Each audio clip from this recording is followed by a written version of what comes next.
Good morning, everybody. I'm wearing a headset because today we're not going to have audio issues with Mr. Joe Clipful. Hi, Joe. Hello. How are you? I'm fine. I don't know. I'm fine. Sounds good enough. I'm fine. Thank you for joining us for this official reveal of Oblivion Remastered. Very excited. It's coming out today. I think. I don't know. This is not an Oblivion Remastered stream. I've been hearing from lots of people like, oh, you guys are competing with the Oblivion Remastered stream. But we have our own Elder Scrolls game, and you're more excited about that than Oblivion Remastered, obviously, right? Right, Joe? Totally. Yeah, absolutely. Yeah. Welcome to another live stream. Yeah, so I'm wearing a headset today. So if my audio sounds a little weird, it's because I can sort of only half hear myself. But that's so that we can actually talk to Joe this time and have better quality audio piped in to this specific stream.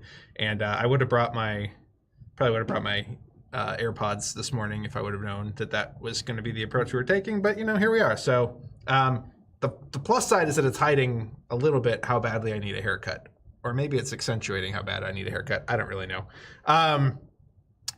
Let's talk some Dragons of Etchinstone. So today this stream is all about. I mean, it's not all about, but it's primarily about showing off the new Siege expansion. And so we're going to be getting into some Siege gameplay after this kind of opening Q&A. But I should also mention, if you have questions, if you want us to answer questions about anything, maybe you have some questions about the new modes that Joe showed off in the video in the update last night. If you haven't had a chance to check those out, you showed off, 5 different gameplay variants, right? 5, yep. Which is crazy. I didn't even know there were that many in development, I'll be honest. Like, Joe sent me the video. He's like, hey, here's the info on co-op and colors and crystals. And then I started watching the video. I was like, oh, holy cow.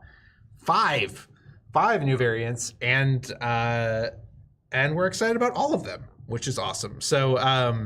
So we're going to be talking a little bit about that. We would invite your questions about that. I'm going to ask Joe some questions of my own about how each of those work a little bit. And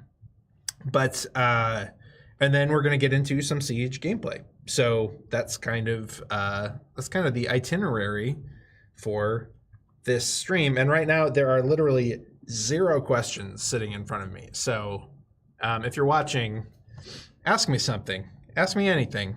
Ask Joe something.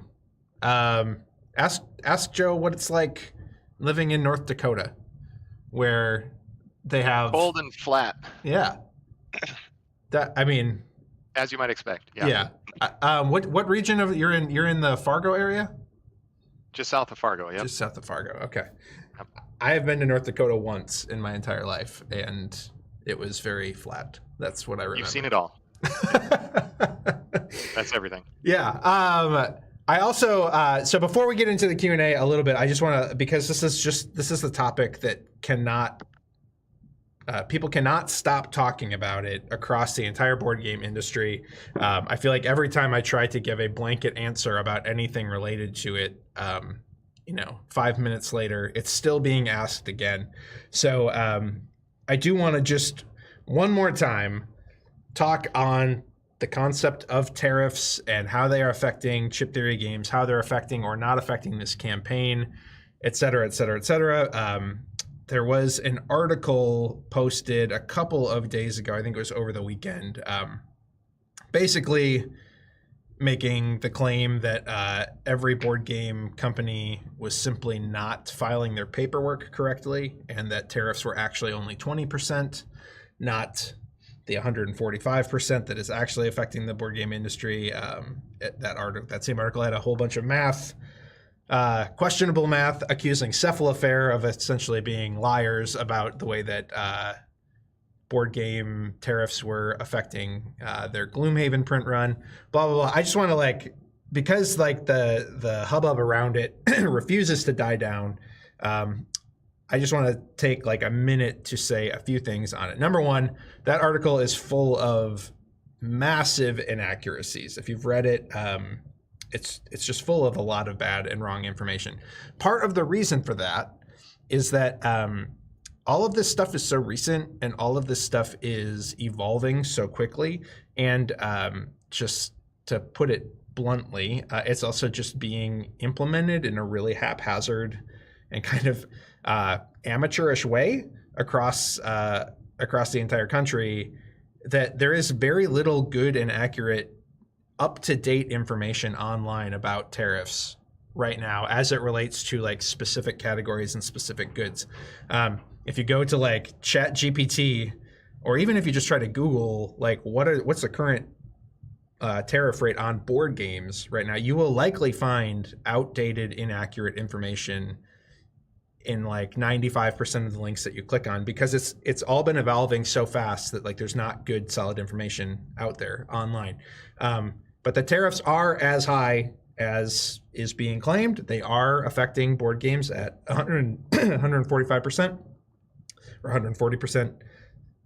I think it's 145, regardless. And it is affecting companies in a massively significant way. So just if you come across that article, just understand that it's coming from a place of inaccuracy, and do not pay attention to the majority of that article's claims. They are just purely fictional and inaccurate. So I just wanted to say that. The other thing I wanted to say, because it's been 2 weeks since I've been on camera, and 2 weeks ago, I gave some information on how the tariffs affect this campaign, and then I believe I got off stream, and literally like 20 minutes later, I think the tariffs, that's when they went up from like 100% to the 145% that they're at right now.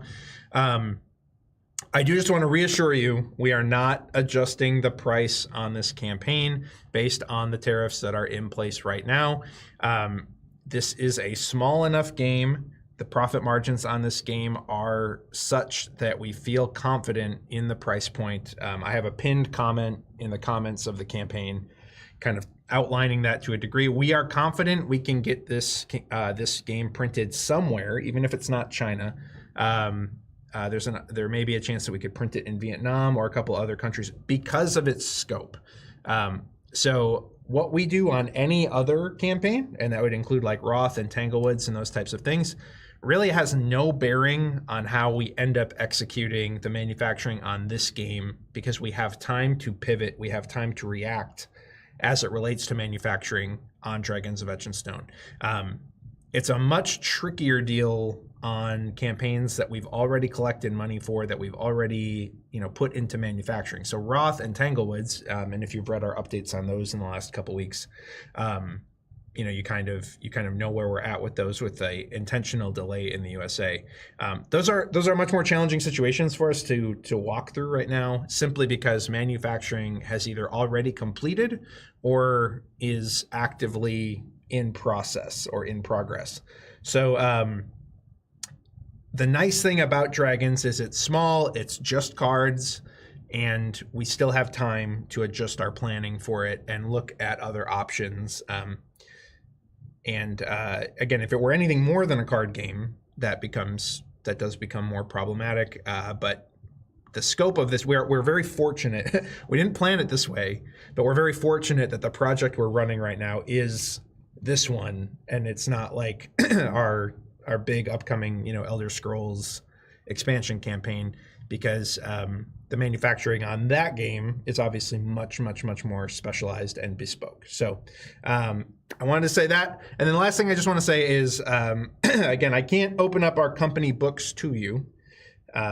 I cannot show you our profit and loss. I cannot show you the amount of money that we literally have in the bank, et cetera, et cetera. But I just want to reassure all backers and all CTG customers that all of the decisions that we are making right now around how we're handling all of this stuff, the decision to continue to run the campaign, even we had a chance to delay the campaign had we wanted to, they are being made from a place of like strong financial stability. We ourselves, Chip Theory Games specifically, and I'm not speaking for the rest of the board game industry at all, is not facing an existential threat to our company right now as things stand. If things drag out for 6 months to 12 months, that conversation starts to look a little bit differently. We are optimistic just from a personal perspective, we are optimistic that a situation is going to get resolved in some capacity, and because we just simply don't think the global economy can sustain this environment for more than a few months. So, but genuinely, as it relates to all of the campaigns we have going right now, we feel confident in our financial footing. We feel confident in our ability to weather this storm. I've said in the updates, we're going to batten down the hatches and basically try to tread water for a couple months as it relates to United States inventory and shipping, and then we'll see what happens from there. But we want to release Tanglewoods in the United States very badly. We want to release Roth in the United States very badly, and we are investigating every option that we can. And in the meantime, we're going to be okay. We're going to be okay. That doesn't mean it's going to be a very profitable year for us, and that kind of sucks. But we are okay. So I just want all backers to know that there are a lot of companies that are not. There are a lot of companies that are not, and I would encourage you, again, though we know crowdfunding in general right now is doesn't feel like a real certain thing. You may not have a ton of confidence in companies' ability to deliver potentially, but companies need your support more than ever right now because of the situation that is at hand. And if you believe in board games, if you love board games and you love this industry, there's a lot of companies that could really benefit from your support right now. And the best thing that you can do is not ask them to open tip jars on their campaign or allow just free will donations. The best way is just to continue to support companies by buying their products, whether that's coming and backing Dragons of Etchinstone from us, whether that's going and supporting a different campaign, whether that's buying direct from a company's web store rather than buying it from like Amazon or Game Nerds or what have you. That is the best way that you can support folks right now and support this industry right now, is simply continuing to purchase stuff and show your patronage toward other companies. So anyway, big long preamble on tariffs because it is a topic that just refuses to die, unfortunately, and it probably won't until there is a trade deal worked out, hopefully in the near future. But I feel like I would be not doing my job properly if I did not at least address that right up top for this live stream. So there you go. Folks in the chat, if you're watching and people continue to ask, people who join late, et cetera, please direct them to the intro of this stream for those answers, because I'm going to try not to talk about it for the rest of this stream. Anyway, okay. That is all the bad news. That's all the sad stuff. We're going to talk about happy stuff now. And there's still no questions for me to answer. So come on, chat. Get on your question horse and ride or whatever. Anyway, Joe, hi. Yeah. Hey. You put up with my long preamble. Thank you. No, I liked it. Keep behind the curtain. Give us the lay of the land. I like that. Yeah.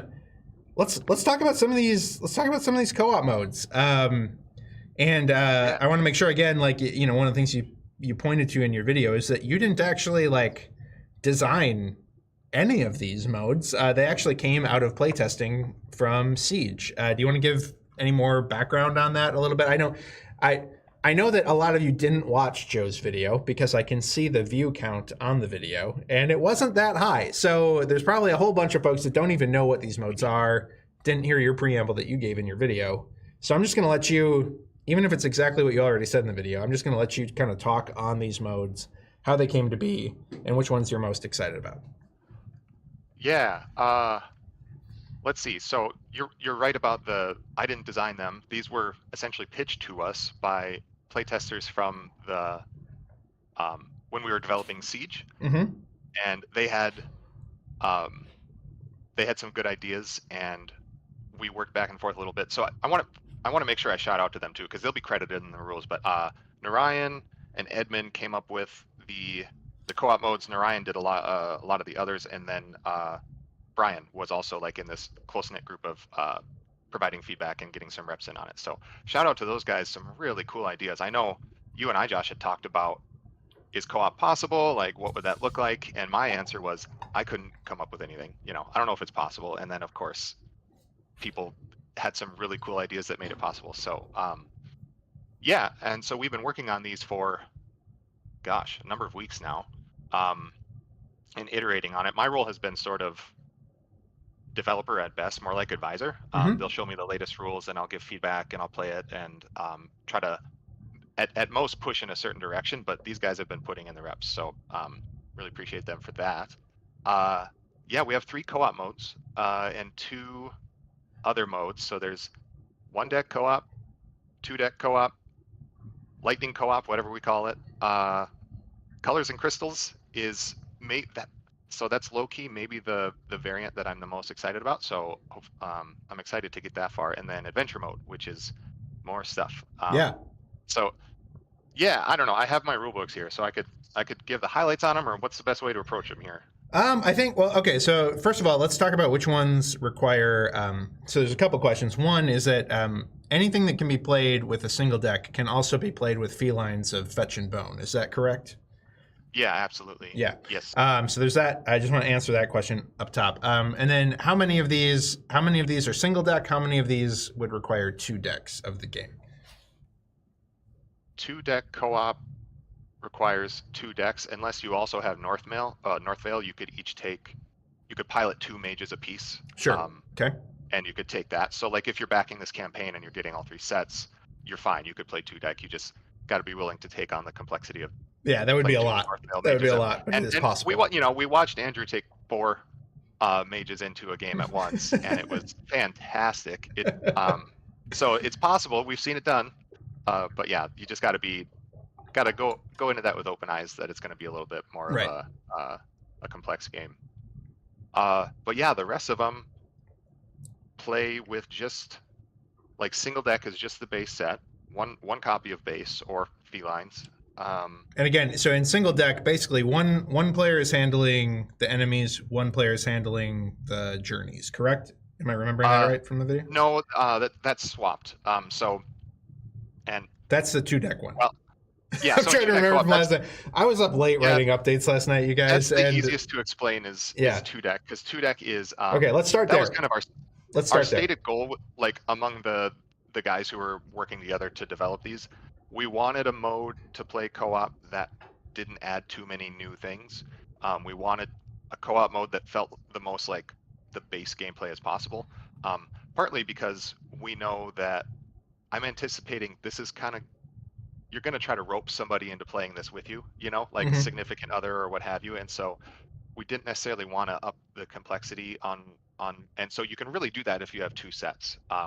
The main point of interaction is your fusing cards. There's a new mechanic that we're workshopping the name right now. It's super fuse. So normally you can fuse 2 cards of a like background color, and here you're restricted to 1 fuse between the players, but you could use your fuse to pass a card across to the other player.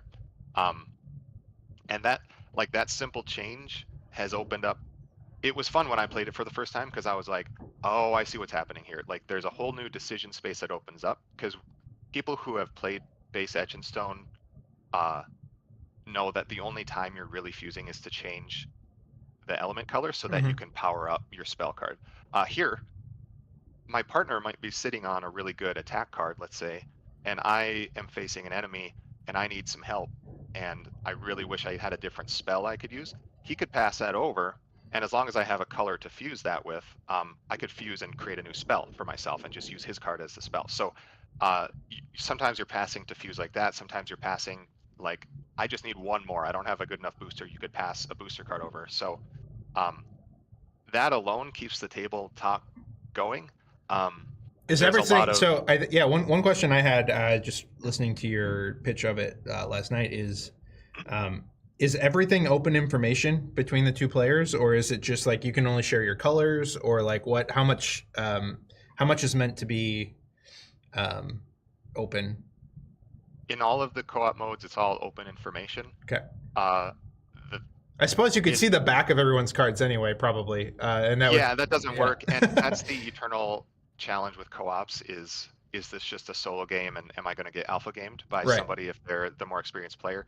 Um, some games, and I hope Etchinstone falls in this category, your puzzle is kind of plenty. Mhm. You know, you're looking at your hand and you're kind of trying to see, can I solve what I'm up against, or do I need help? Or Yeah. do I have a little extra and I can share? It would take a pretty experienced player to, in real time, as fast as your partner, like peek over their shoulder and be like, you should really do that. Now, Right. granted, in some of our playtests that was happening, but we were all basically at the same level of Etch and Stone experience. And so Right. these were discussions rather than, and the cool part about that is uh, you're each playing out of your own deck, and you've got a stake in the game because you need your own deck to be pulling its weight. Right. Um, and you might have to be the advocate for your own deck. Like, I think you should fuse my way this time because I think I'm a little weaker than you. Like, I fused your way. So there is a little bit of, call it friendly discussion on, Right. Yeah. Yeah. well, Yeah. who's getting the most love out of fusing across the table. Well, So I also think like I think the more you play the game, the more you understand that like it's not just a linear like, oh, I always have the exact best combination for the cards in front of me. There is a real art to, in the same way, and I feel like I compare everything to Slay the Spire, which is dumb. But in the same way, when you're playing Slay the Spire, it's like I can hit this enemy for 8 and not play a defense card, or I can play a defense card and only take 2 damage instead of taking like, 8 damage from the enemy. And one of those decisions is likely going to be better, but you don't really know. There's a tension and a risk and a like, do I hit now or do I take some damage to hopefully put myself in a better position later? And that tension is constantly going on in the game, and now you have it multiplied by 2. I'm assuming like when you have 2 people playing, and even though obviously experienced players are going to know a little bit better strategy generally speaking, it's never as elementary as maybe it might appear on the surface. So yeah, it doesn't take, if you're an experienced gamer, it doesn't take that long to get pretty good at Etch and Stone. But it takes a lot of reps to really explore that skill ceiling. Like there's more there that you might not notice right away. So the decisions you mentioned with that reserve card, I hate to give away strategy tips, but that reserve card is kind of your key to your momentum. And sometimes I'll be making a suboptimal action set. I might even take damage on purpose, even though I could use my Rain of Blood for the attack this turn and really wallop the enemy and not take any damage. But maybe it would be better for me if I left that as my reserve card instead, took a little damage over here, a card I'm not really that excited about upgrading anyway, and now I can upgrade that Rain of Blood and carry it into next turn. And so it's a little bit, if you think of roguelikes, and it's a little bit of like, there's a difficulty curve. I mean, Slay the Spire is probably a good example. I haven't played it, but I've, well, you're a fool. You're a damn fool if you haven't played it. I know. I need to. There's the game is getting better, and it's going to get better without you if you don't keep up with the difficulty curve. And so that reserve card is really your key to kind of cheat ahead. And hey, look, I brought a level 4 card into a level 2 fight type of thing. But there's also like, people have been pointing strategy tips out to me, and I've played this game hundreds of times. Like, people considered, well, so that key card, are you looking at the synergy between your key card and your reserve card? Because if I see a red background card coming because I know what the key card is, I might be more inclined to carry over a reserve card that has a red enhanced action. Right. Because I know I'm guaranteed to power that up. So you're right. In defense of the strategy level of Etch and Stone, that's I think it's there. But the other cool thing about that I want to make sure I don't forget to mention with the 2-deck co-op is, you mentioned this earlier. So finally getting to that, I guess, the 1 player each round is the designated enemy player and the other one is the journey player. So all round I'm taking on journeys, you're taking on enemies, and then we flip-flop the next round. So I'm glad we had this little strategy discussion on the reserve card, because I started having like this crisis of trying to decide what was better for me. Because say I'm the enemy guy this round. To keep that momentum, I'm really tempted to keep attack cards as my reserve card to start leveling those and get that momentum against the game's difficulty. But those aren't going to do anything for me next round Right. when I have all the journeys. And so Right. I got to I was thinking, man, I'm killing this, and I got to the end of my first region and I thought, oh no, my deck is so not leveled for journeys. I'm going to need a lot of help next round. And so there's a lot to explore there in terms of, could we each specialize and then rely on fusing across the table? Do I need a balanced deck, and what the appropriate strategies are there? So Yeah. a lot of fun stuff with that one. Awesome. I'm excited to try it. Okay. So that we just finished talking about one of the 5. That is 2-deck co-op. Again, basically the same rules as general Etchinstone. You can fuse across the table, and then you alternate taking on enemies and journeys, but you're always doing both each round. So that's the basic thesis for how it works. And it requires 2 base games or 2 copies of Felines of Fetch and Bone, which we also have right here. I'm going to handle a couple questions here real fast. Is Felines of Fetch and Bone still PVC? Yes. And if that question is related to what I was talking about, in case we end up needing to manufacture elsewhere, the plan is still that it would be PVC. As we've spent a lot of time talking about, at least in the comments, if there's any need to like shift the production ethos of this game in any capacity, so either like we can't do foil for some reason, or we can't do PVC for some reason, or so on and so forth, we will let backers know, and we will give backers an opportunity to pivot. We're not going to sell you one thing and then give you something else. That's not how we operate. So yes, still PVC, regardless of whatever product or angle you were asking that question for. Can the Cats version be used in the co-op second deck game modes with the base game deck?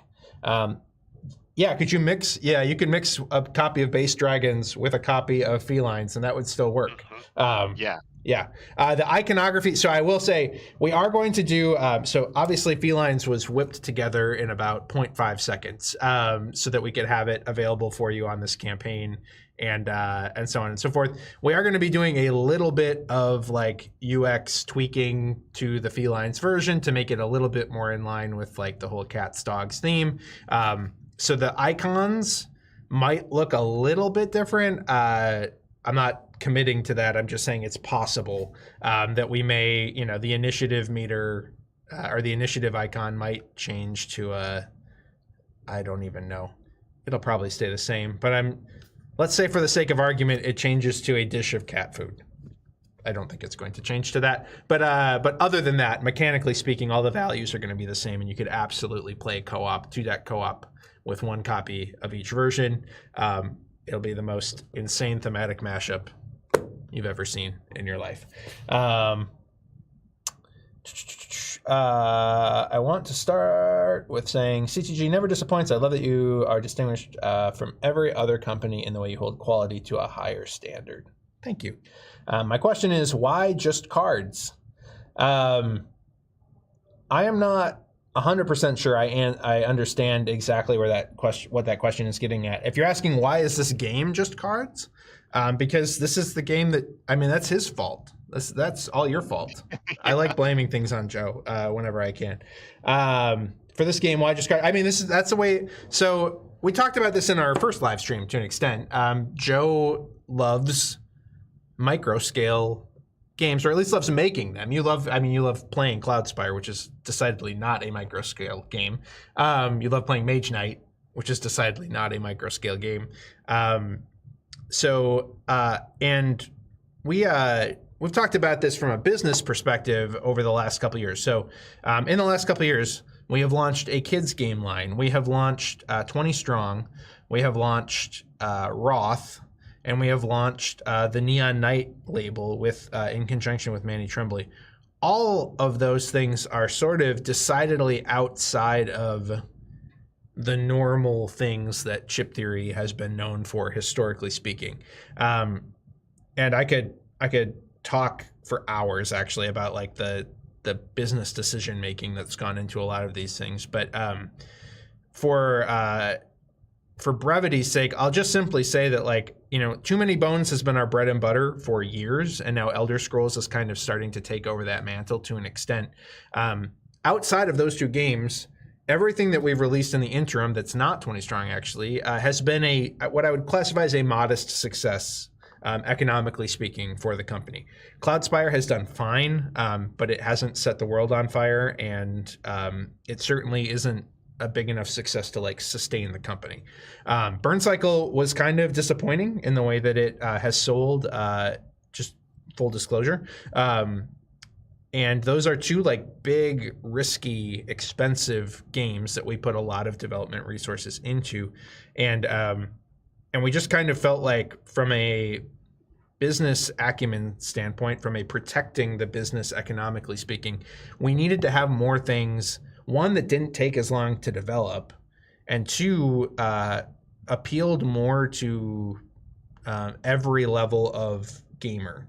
I didn't even mention Hoplomachus. Hoplomachus has sold fine. Hoplomachus has done about kind of what Cloudspire was doing in terms of sales, and so we've been looking for, different ways to kind of attack the market and have things at every price point for every level of gamer. And Neon Knight is a piece of that. Neon Rain is a very like entry level game from a like rules perspective. Roth is a medium weight game that still has a lot of asymmetry and does a lot of the things that we love to do here at Chip Theory, but doesn't break the bank from a price perspective.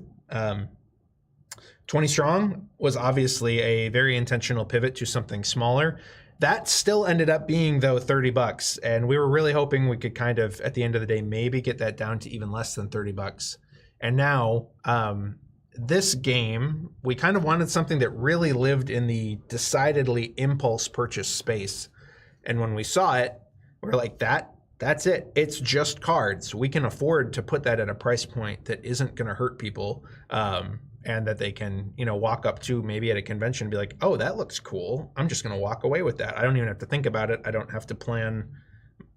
I don't need stretch pay for it, even though we offer stretch pay on the campaign. And again, we really felt like when we saw Joe's design and saw the work on this game, both thematically and just from a like, oh my gosh, there's so much in here.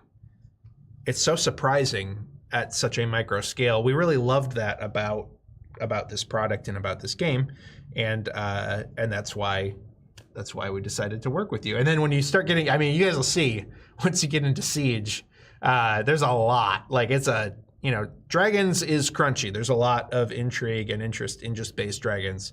Northvale ups the complexity quite a bit with the mages and the iconography and that kind of thing. And then Siege is like a whole new like mind melting.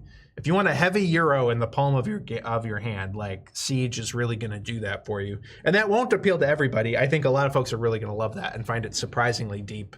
And some people will be like, yeah, that's my brain is tired from trying to manage all of that's going on. But again, we're, as a company, we made a pop-up book product, right?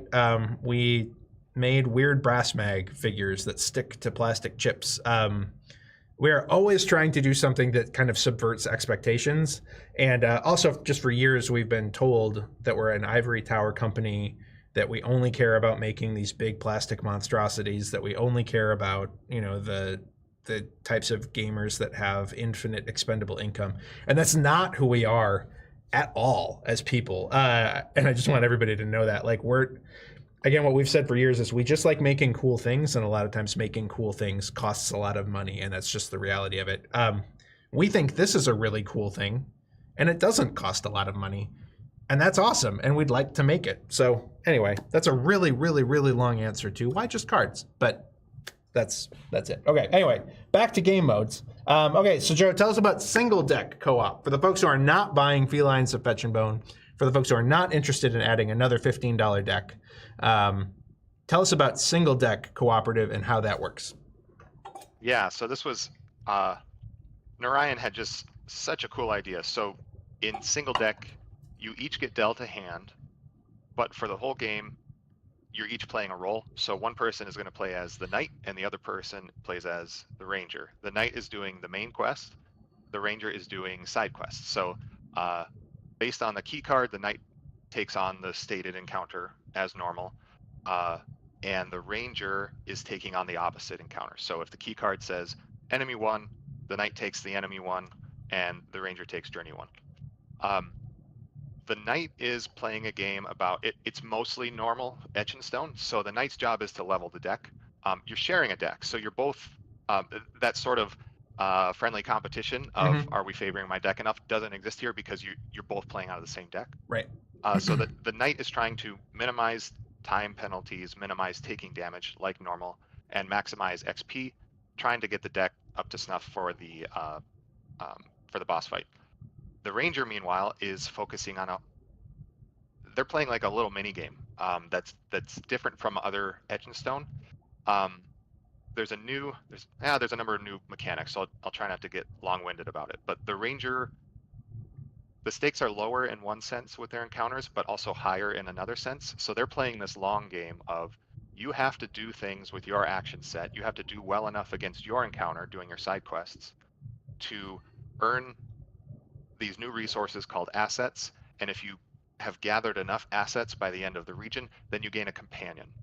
So basically you have 1 shot per region at the end of the region to try to get a companion. And so you can earn between 0 and 4 companions before you hit the final dragon. And then that dragon gets a buff based on how many short you are. So if you have 3 companions, that dragon gets a buff of 1 of whatever the thing is. It's similar to we'll get to later, but in Siege there's this counterspell mechanic where the dragon gets a buff based on certain things. This is similar to that based on how short you are. The dragon is going to be harder to defeat. So sure. The rangers, so the knight discards into a discard pile as normal. The ranger discards all 4 cards, but not into the discard pile, to the bottom of the deck. So we're going to see those again this round. And as soon as you start to sit and think about how that affects the game, there's a lot to that because there's still mechanisms where you can fuse across the table, but it comes at a cost. The knight has to take a damage to share a card. The ranger has to pay an asset that you've earned already this region to share a card.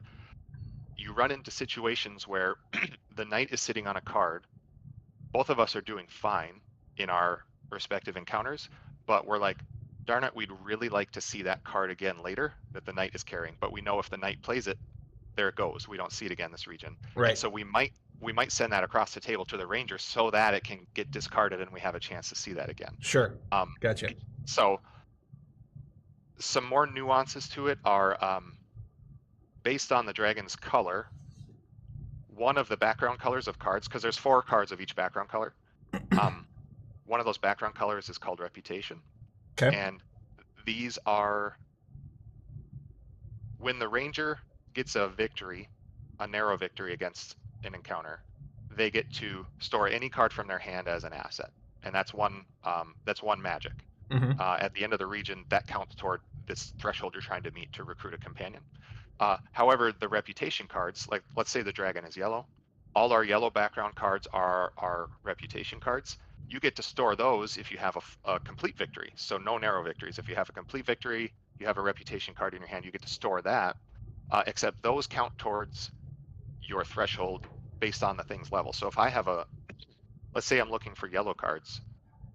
If I have a level 4 yellow card and I store that, that's 4 of those assets towards my threshold. So gotcha. Okay. You're trying to, it also manages your priorities when it comes to leveling the deck because we're always looking for those.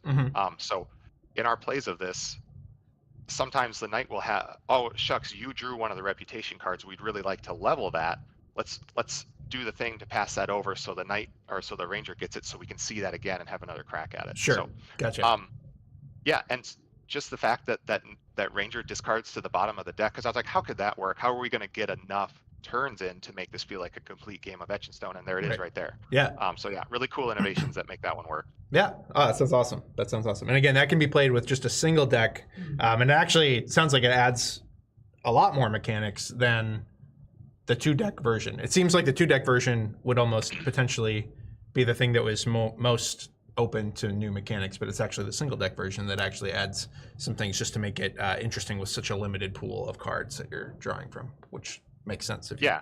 I mean, 2-deck, you each have a full set, so we had to pull fewer levers in order to make it work that you Right. could play 2-player co-op. So Right on. One more question that has come in. All right, looks like there's a couple more. Okay. Are you guys still coming to UK Games Expo? If so, will dragons be on display? We're scaling back our UK Games Expo presence from a staffing perspective, and that's partially just a smart financial decision, and we're also a little bit nervous that everybody's just going to be talking tariffs the whole time and that it's not going to yield the type of positive forward momentum in terms of business discussions that often conventions do for us. So I will not be going to UK Games Expo anymore, barring a trade deal happening in like the next week. And Josh Carlson was also going to be there, and he will not be there. The two of us are not going to attend. We will still have a booth. We will still have a presence, and we will probably have one of these like print and play versions of Etchinstone along. We won't have a like shiny version along, and I don't think we'll be like really pushing it. I think the hope is that we are, we're pushing Roth, and we're pushing Elder Scrolls. We are pushing Elder Scrolls in a massive way, so that will have a huge presence at the booth. The hope is that we will also have Roth and 20 Strong Tanglewoods there that we will really be promoting in a major way. Generally speaking, we have so many things in our pipeline that we don't really push things hard at conventions until we have a final production copy of it, and we do not have a final production copy of this yet, obviously. So, and then will the base game and expansions come in individual boxes or wallets? So the base game, Dragon's base game, comes in a box that is large enough to accommodate all of the expansion content. The two expansions are coming in basically like TCG trading card packs. So you rip those, you throw away the packaging, and you put the expansion into your base game box. The Felines of Fetch and Bone box also is just, it's a box. It's a nice sturdy cardboard box, but that one will be thinner and not have space to host expansions because, at least as of this moment, we are not planning on releasing dogs and cats versions of the expansion content. So, will you be doing any work on the original rulebook? Yes, we have completely redone the rulebook, and you can actually download the pretty solid draft version of that right now. I think it was last week's update. The last update we put out at the end of last week has a download where you can actually check out the progress on the new rulebook. It's still a draft. We're still working through it, and I know we got some good feedback even based on what we shared last week, and we've been making some updates and edits even from that version. But yes, it's a very different rulebook from the original. I don't want to throw Joe under the bus here on his original rulebook while he's sitting here staring at me. I'm insulted by the question itself. But yes, we have completely overhauled the rules, and we are also there will be a Dized tutorial for Dragons of Etchinstone. We're already working with them on that. And we will also either be doing our own like polished how to play video of the game, or work with somebody like Rodney Smith for a watch it played on this game. No decision has been formally made on that yet. We do have a watch it played coming soon for Roth, which is great because Rodney is the best in the business. So we've really in the last couple of years we've massively upped the ante in terms of our teaching materials and the rules materials that we offer for all of our games.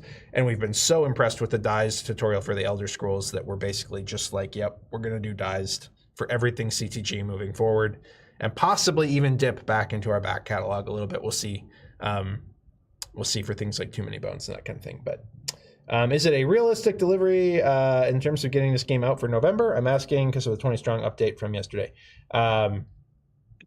Yes, it is still very realistic. Again, I touched on this in the intro. Everything we're doing on other campaigns has no bearing on this campaign in any way, shape, or form. One, because this game is almost finished already. Like we're getting, aside from the rules, like we're pretty far along on it, and that's because it was already a very, very polished game that played really well coming into the campaign. We had actually hoped to release this at Gen Con originally when we were originally talking. But we ended up going a little bit harder on the art, and we ended up going a little bit harder on Siege than was originally expected. And so it stretched into November. But yes, it's very realistic. And And again, because this game has much higher margins than our normal stuff, because it's just cards, again, we can afford to stomach the tariffs in the US as necessary at a different level than something like Roth, for example, and even Tanglewoods. And again, that is something that it's not great because it cuts deeply into our profit margins on the product. However, it's an entirely different calculus on this product compared to our other products because of the nature and scope of the game. So we will continue to reiterate that. And again, we're working through some final like UX things. There's a few different adjustments that we're going to need to be making based on all these new modes that we want to release as downloads on the website that will need some UX tweaks to accommodate. But like this is really, really far along. Like the PnP version of Felines, if you download it and play it, like we're not going to change much from what's already there. Like it's pretty well, it's like we did a lot of pre-work on the UX. We did a lot of play testing on the new UX for this game prior to the campaign. And we feel really, really great about where it's at. So there you go. Okay, so we touched on 2-deck co-op. We've touched on single deck co-op. Let's really, really fast talk about that yet to be named Lightning Express mode and what that looks like before we talk about Colors and Crystals, which I know is the one that you're kind of the most excited about. Yeah, Lightning mode is really quick to talk about. It's just it's sort of a mashup between the two co-op modes we talked about just now. But so imagine playing the 2-deck version, except you're both playing out of 1 deck and you're resolving 2 encounters at once, and everything goes into your discard pile. There's still rules for interacting, but there's fewer turns, the same number of encounters as a solo game because you're each doing an encounter, but there's fewer turns, and so it goes by really quick. Okay. So yeah, that's just meant to be speed co-op essentially with 1 deck. Yep, single deck. Yeah, yep. Single deck. Okay. All right. So yeah, so let's jump into. Sorry, so that's 3 modes. So we talked about single deck co-op. We talked about double deck co-op. We talked about express mode really briefly. There's Colors and Crystals. What's the other mode that adventure mode? Actually, let's touch on adventure mode real fast too, because again, I think Colors and Crystals has the most stuff going on. Yeah. And therefore, we'll close with that one because that one has the most stuff. Well, in terms of like the rules lift, Colors and Crystals is pretty simple. Adventure mode is actually the granddaddy in terms of how much new stuff there is. Okay. But it's actually going to be pretty quick to talk about because I just won't go into too much detail on all the things. What it does is it adds a bunch of new mechanics, not too dissimilar to some of the things you're doing in that single deck co-op, like you're recruiting companions and you're gaining crystals and using magic and other things. So it's like if the base game wasn't Mage Knight-y enough for you, this is a more Mage Knight-y version because it gives you just more touch points into the world, more ways to interact with the world. The world feels a little bit more lived in, I think. Sure. Because you have choices to interact with certain things, or you can just let them pass by, which those decisions of that's happening whether or not I interact with it or not are kind of the things that make me feel like I'm in a living, breathing world. Can you give me an example of one of the things I could interact with that is a new mechanic? So the biggest thing with this is there's optional side quests. And another way to sort of sell you on this mode, the proverbial you, not you specifically. I'm very skeptical of this mode.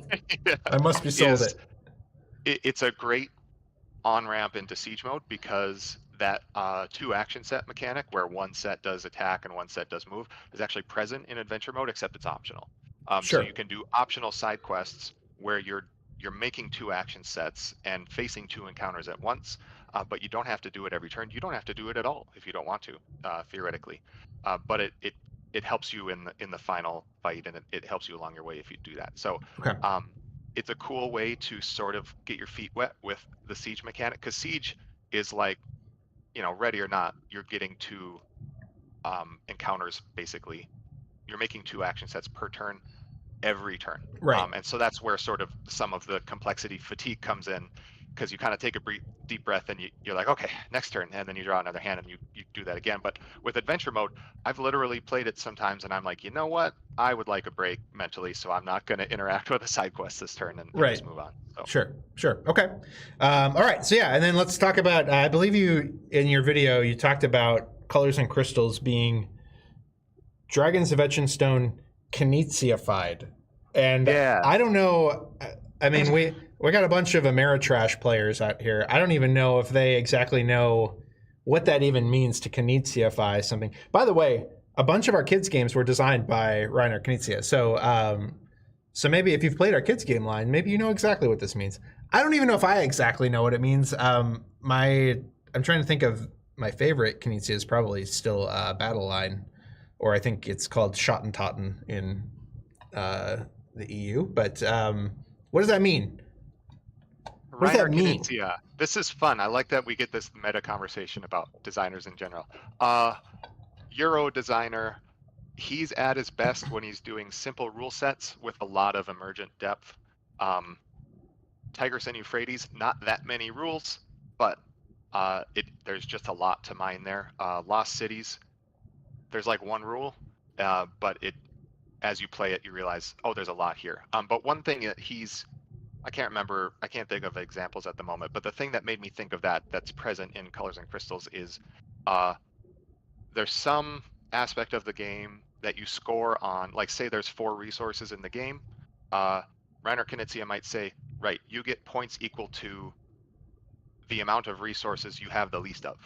Like whichever category you have the least of. So it sort of forces you to not play too strongly to one side or not. Sure. So that's you're not optimizing in the way that you would initially conceptualize optimizing. Right. He very gently pushes you into really challenging optimization puzzles that might not you might not notice at first blush when you look at his rule set. So sure. That's gotcha. Knizia. Okay. What Colors and Crystals does is it adds 4, call them modules, that affect. So again, going back to in the base deck, there's 16 cards. There's 4 cards of each background color. And based on, there's a color wheel, you guys. Based on a color wheel,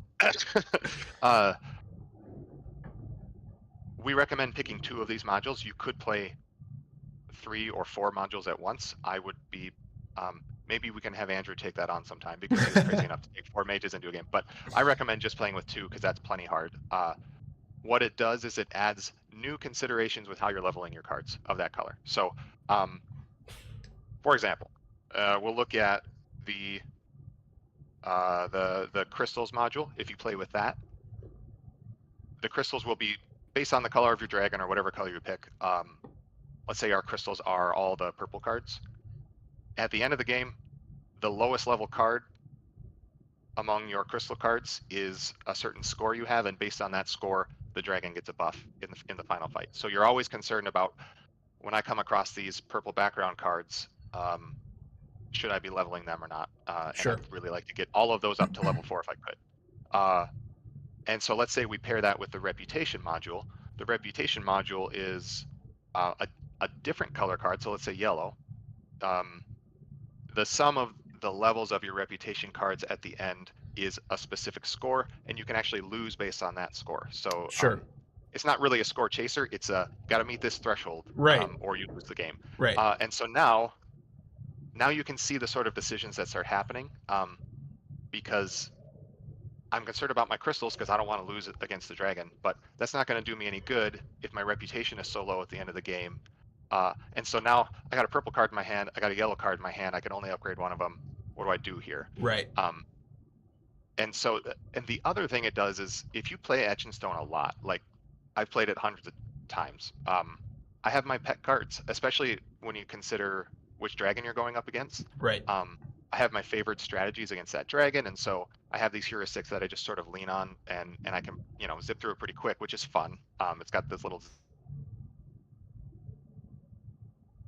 Colors and Crystals really elegantly breaks you out of those patterns, because there might be some purple background cards that I typically avoid leveling, or they're really efficient in terms of armor, and so they're sort of my fodder for taking hits for me because right.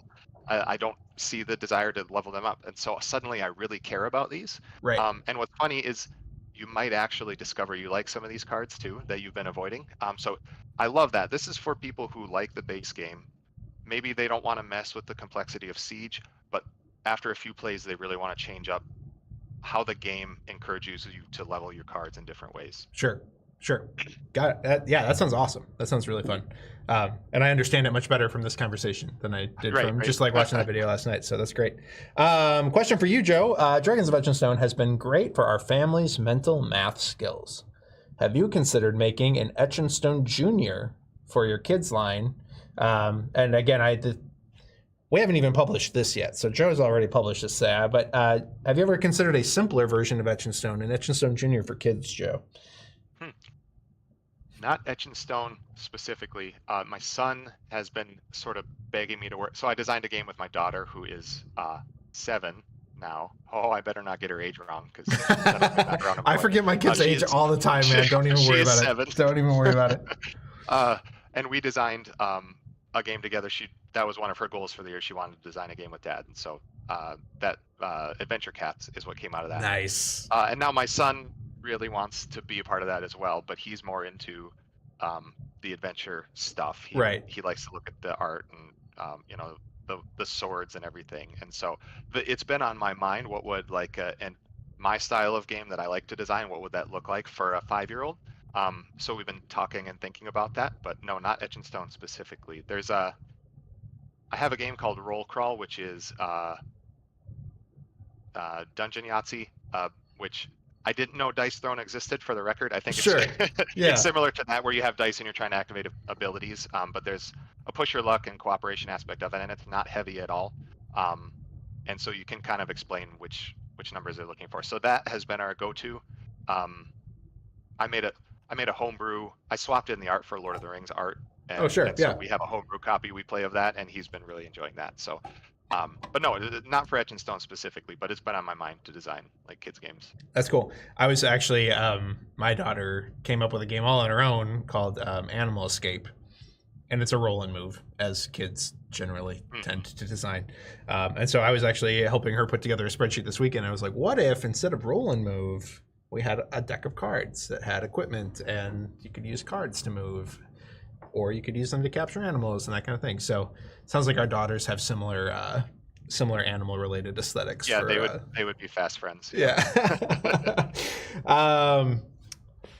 1 second here, and then will any of these new modes clutter the cards UI UX with more symbols? We're trying to massively mitigate that. I think we talked about for the crystal activation or not activation. We're talking about doing that on like the dragon cards, which already have plenty of space and don't really. This is a Siege one that has more information on it, but in the base game, there's plenty of room to put like a little crystal icon that shows activation or not activation as it relates to that. And then in terms of like the assets and that kind of thing that Joe was talking about, to track that right now, that is kind of being tracked on the reference card. We may look at, he's got 1, 2, 3, 4. I made a little, that's just my ugly mock-up, but you can see on the right side of that card, that's the most we would end up putting on that, because that tracks your companions along the right. You could totally do this without those numbers there and just treat the different row as the companions, but. And so we're gonna look at a couple different options for that from a UX perspective. But yeah, the goal on all of these is to make it very, very, very minimal. I will personally not allow any more icons on the region cards, even if Joe threatens me physically, because we know that card specifically is like those cards. I mean, we already breaking them out into 2 separate cards, and they're still very, very busy, and we'll do our darndest to make sure that stays mitigated, and that these are adding new mechanics and new rules, obviously, but those are primarily going to be handled in the downloadable rules for all of these variant modes, and not on the cards themselves, to whatever extent we can mitigate that. So that's a good question. I think that is all of the. This is last call on questions. One other thing I want to mention. Again, if you like this kind of content, if you like chip theory games, if you like Joe, if you like North Dakota, if you like flat things, If you like cold things, please like and subscribe. Like this video, subscribe to our channel. We are continuing to invest lots of energy and effort and budget into making these streams and our YouTube channel in general the place to go for all things chip theory games. And so please do that. The other thing I didn't mention off the top, one thing that we're going to be showing, because it's impossible to imagine on your own, but we keep getting comments about it. We're going to show how to play this game in Palm. We're going to show how to play Dragons of Etchinstone in Palm. You'll notice in our tutorial video that we put out ahead of the campaign, you'll notice that in most of our live streams, we've been showing it on the table. The main reason for that is simply, if I want to show this in Palm on a live stream, I basically have to sit there with my hand like this for like an hour. And that's just not real comfortable and not real easy to like show on camera. It's not, focus comes in and out potentially. There's just some logistical things. I promise this game can be played in hand because I'm gonna tell an industry secret here that Joe has confided in me before. So Joe, you came out with Gloomholden, the fan expansion, or not fan expansion, the fan micro downsize. What's the word you use? Shrink. You Shrink, play. Your shrink. Your shrink of Gloomhaven. You released that on BGG. That got picked up by Cephalofair and eventually turned into Gloomhaven Buttons and Bugs. Joe has confided in me that his greatest disappointment in his entire life, I'm just kidding, but if he has one bit of sadness from the Gloomholden to Buttons and Bugs conversion, it's that it took the game out of being a Palm playable thing. So one of the things that we committed to when we signed this game was making sure that whatever we did with Dragons remained Palm playable. And if it was not, then Joe would hate us and he would never talk to us again. And so it is possible. It's just not super practical to show on camera all the time, especially because you also need to like grip things pretty hard to like keep things like stable and exactly where they're supposed to be and tracking things. And so Andrew Santoro is going to be showing you exactly how this game plays in Palm, in addition to the Siege expansion content that we've got coming up. One question that just came in: with how successful the card-only games have become, so that would be 20 Strong and this game, for Chip Theory Games, will there be any more collaborations with you two in the future? I am on record saying, in general, we would love to do, whether it's Joe or even other pocket designers, we would love to do more of this type of thing. What we need to do when this campaign is over, and this product has released and we see how well it sells outside of the campaign, et cetera, et cetera, et cetera. I've said before that this game is kind of a market test for us to a large extent. We want to see what level of interest this generates. We want to see how people like it once they actually get it in their hand. And then we need to kind of sit back and do like a full post-mortem on it and say, okay, the amount of effort that this took from a rules writing perspective, from a UX perspective, because the UX actually on a Palm game is deceptively tricky compared to like a larger game where you have a lot more space. And then we need to take a look at just the overall amount of resources that we put into it versus the actual amount of money that it's making us moving forward. I think we're going to be very happy with that post-mortem analysis, and I think we will be very happy with the way that this product has performed and will perform in the future. And assuming that that holds, we would love to do more of this kind of thing. Again, a project like the Elder Scrolls took us 4 years in some capacity to get out the door, and we need stuff to fill the gap while we work on the big, whatever, tentpole chip theory releases. And this kind of stuff is great for that. And again, it's really nice to have some impulse purchases in the catalog. So Joe knows that we would love to work together again in the future, assuming the economics of it all make sense. And we have taken a look at a couple of your other designs, and some of them are really cool. And so we'll see. We'll see. I'm not promising anything. We haven't signed anything. Hopefully Joe's not frowning right now. But it is the type of thing that we are certainly interested in looking at in the future. And maybe starting an entire sort of, not Neon Knight level or not even CTG Kids level, but kind of a CTG Pocket imprint where people have a certain expectation of what that CTG Pocket product is going to entail. And and a level of kind of interest and crunch that it provides for folks. So really long answer. There you go.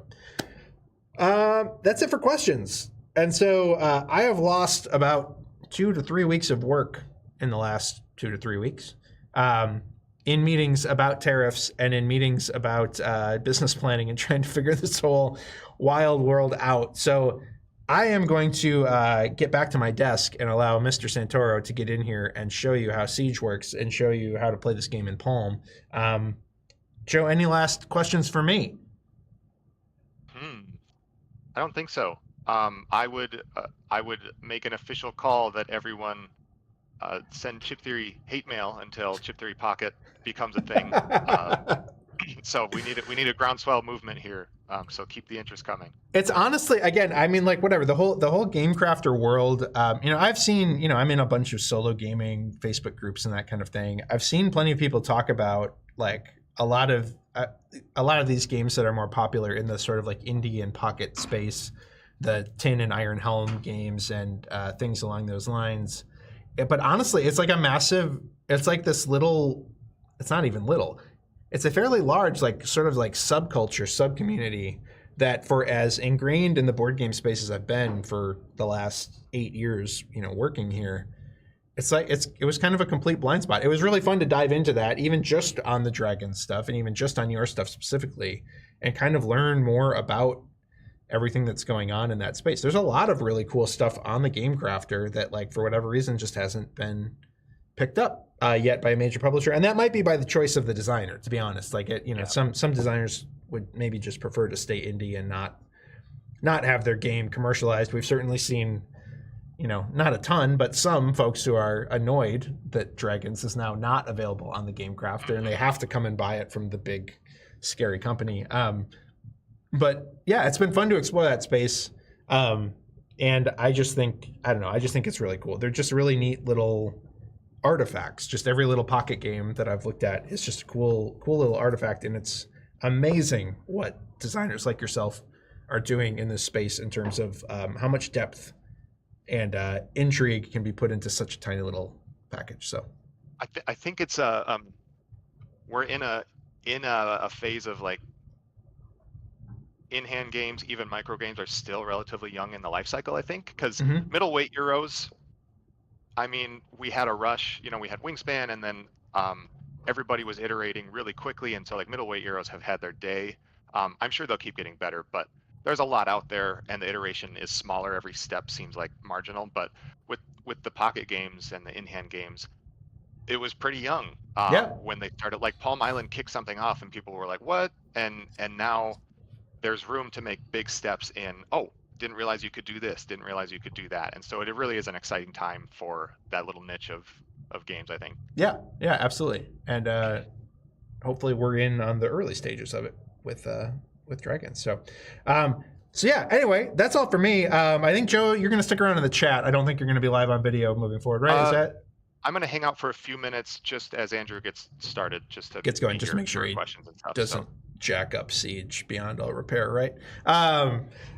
So yeah, that's it for me. Thank you all for watching this intro segment. Again, if you want to hear a really long preamble on tariffs, head back to the beginning of this video. I talked about all of that kind of stuff and all the unrest and whatever and how we are handling it. But moving forward from here, it's all gameplay. It's all gameplay from Mr. Andrew Santoro. And we're going to be showing off Siege, and we're going to be showing off how to play Dragons of Etchinstone completely in Palm. No table required. You can finally play at the DMV as advertised. So we're going to take a quick 2 to 3 minute break, and we will be back with some gameplay. We'll see you later.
We're back. Hello.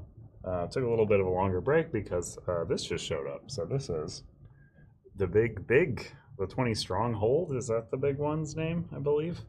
But that's what this is. Check it out. It's got a big old lid on it. That's on the reverse. Uh-oh, stuff's falling out because I have it on its side. Boom! Look at that. Whoa! That's the giant storage solution for 20 strong. This is the correct logo. This is a weird shrunk one. This is the right one though. So it'll fit in here. There's little dice trays in here. Little tray for your metal dice in here. Ooh, I love these metal dice. Yeah, this just showed up. Check it out. Check it out. Yeah, awesome. Yeah, of course, it can have this giant dice tray.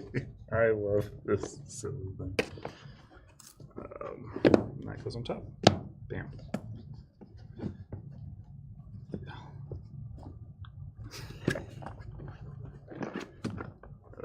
Look at that. Yeah. All right. That's big 20 strong. This ain't a 20 strong stream, but big new case. Ask me questions about the 20 stronghold, if that is indeed the name of that one. I believe that's what the big one's called. That's the name I came up with. Cool. All right, so we are going to be talking about Dragons of Etchinstone Siege. So Siege is going to add some tower defense sort of elements to this old game. Yeah, that is the biggest of the ones. Will hold at least 20 decks is, I believe, the forecast on it. I mean, the decks are growing though. I think it'll still hold 20. I don't think there's any danger of that, but I know the decks are quite large for Tanglewoods. That one also has a 20 strong go in it, which is the little guy.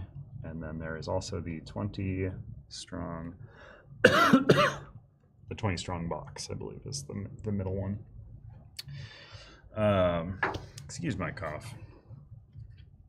I had a cough. So today we're going to be showing off Siege.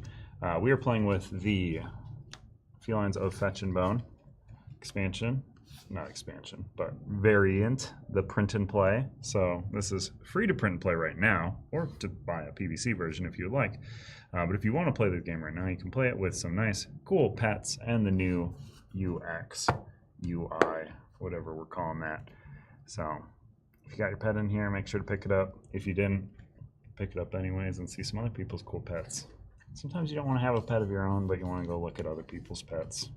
Because you want the good stuff without having to take care of another little annoying wife. I love my pet, but he's very, very, very annoying. So take these base cards. We're just going to be playing the base cards. I don't want to confuse myself. I'm a tired boy today, and I will play very badly if we start adding in Northvale Mages. So base game cards. Add in our 4 Besieged Mage cards, I believe they're called. So there's 4 of them, 1 of each color. These are going to have new effects such as, I believe we've got this set up. So maybe.